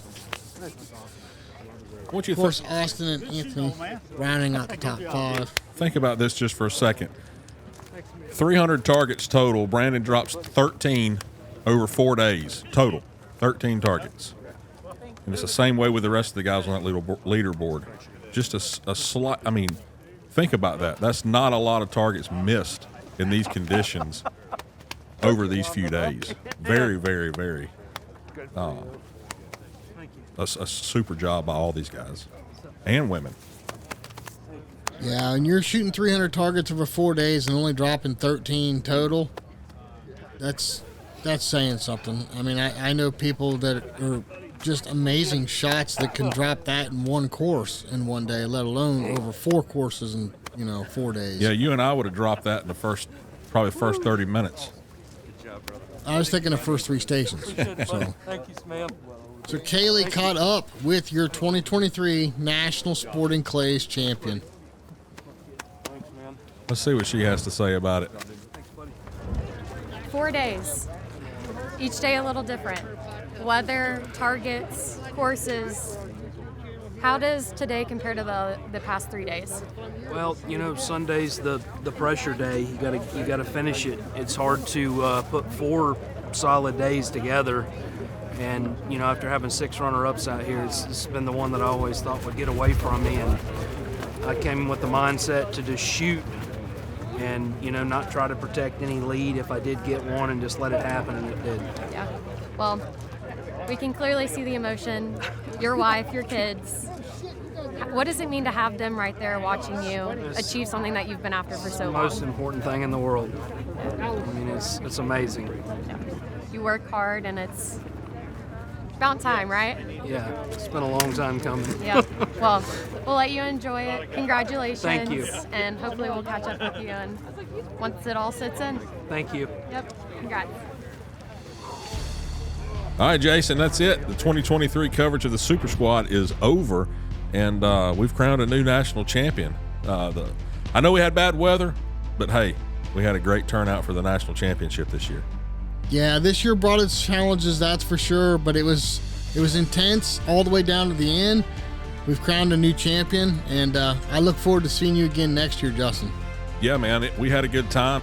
I'd like to thank everybody that was involved with it, and the film crew and the target setters, Michael Hampton Jr., just everybody, all the vendors. We really appreciate everybody being at the national championship this year, and remember, it's coming around again next year. Maybe it'll be bigger than it was this year. I think it will. Attendance was up again this year, another record-breaking year, and I think we're already looking for that next year. So until next year, everyone, I'm Jason Rambo. I'm Justin Barker. We'll see you next year. I hope you enjoyed watching our Super Squad program this year, and hope to see you down in San Antonio in 2024. For more information, go to mynsca.com.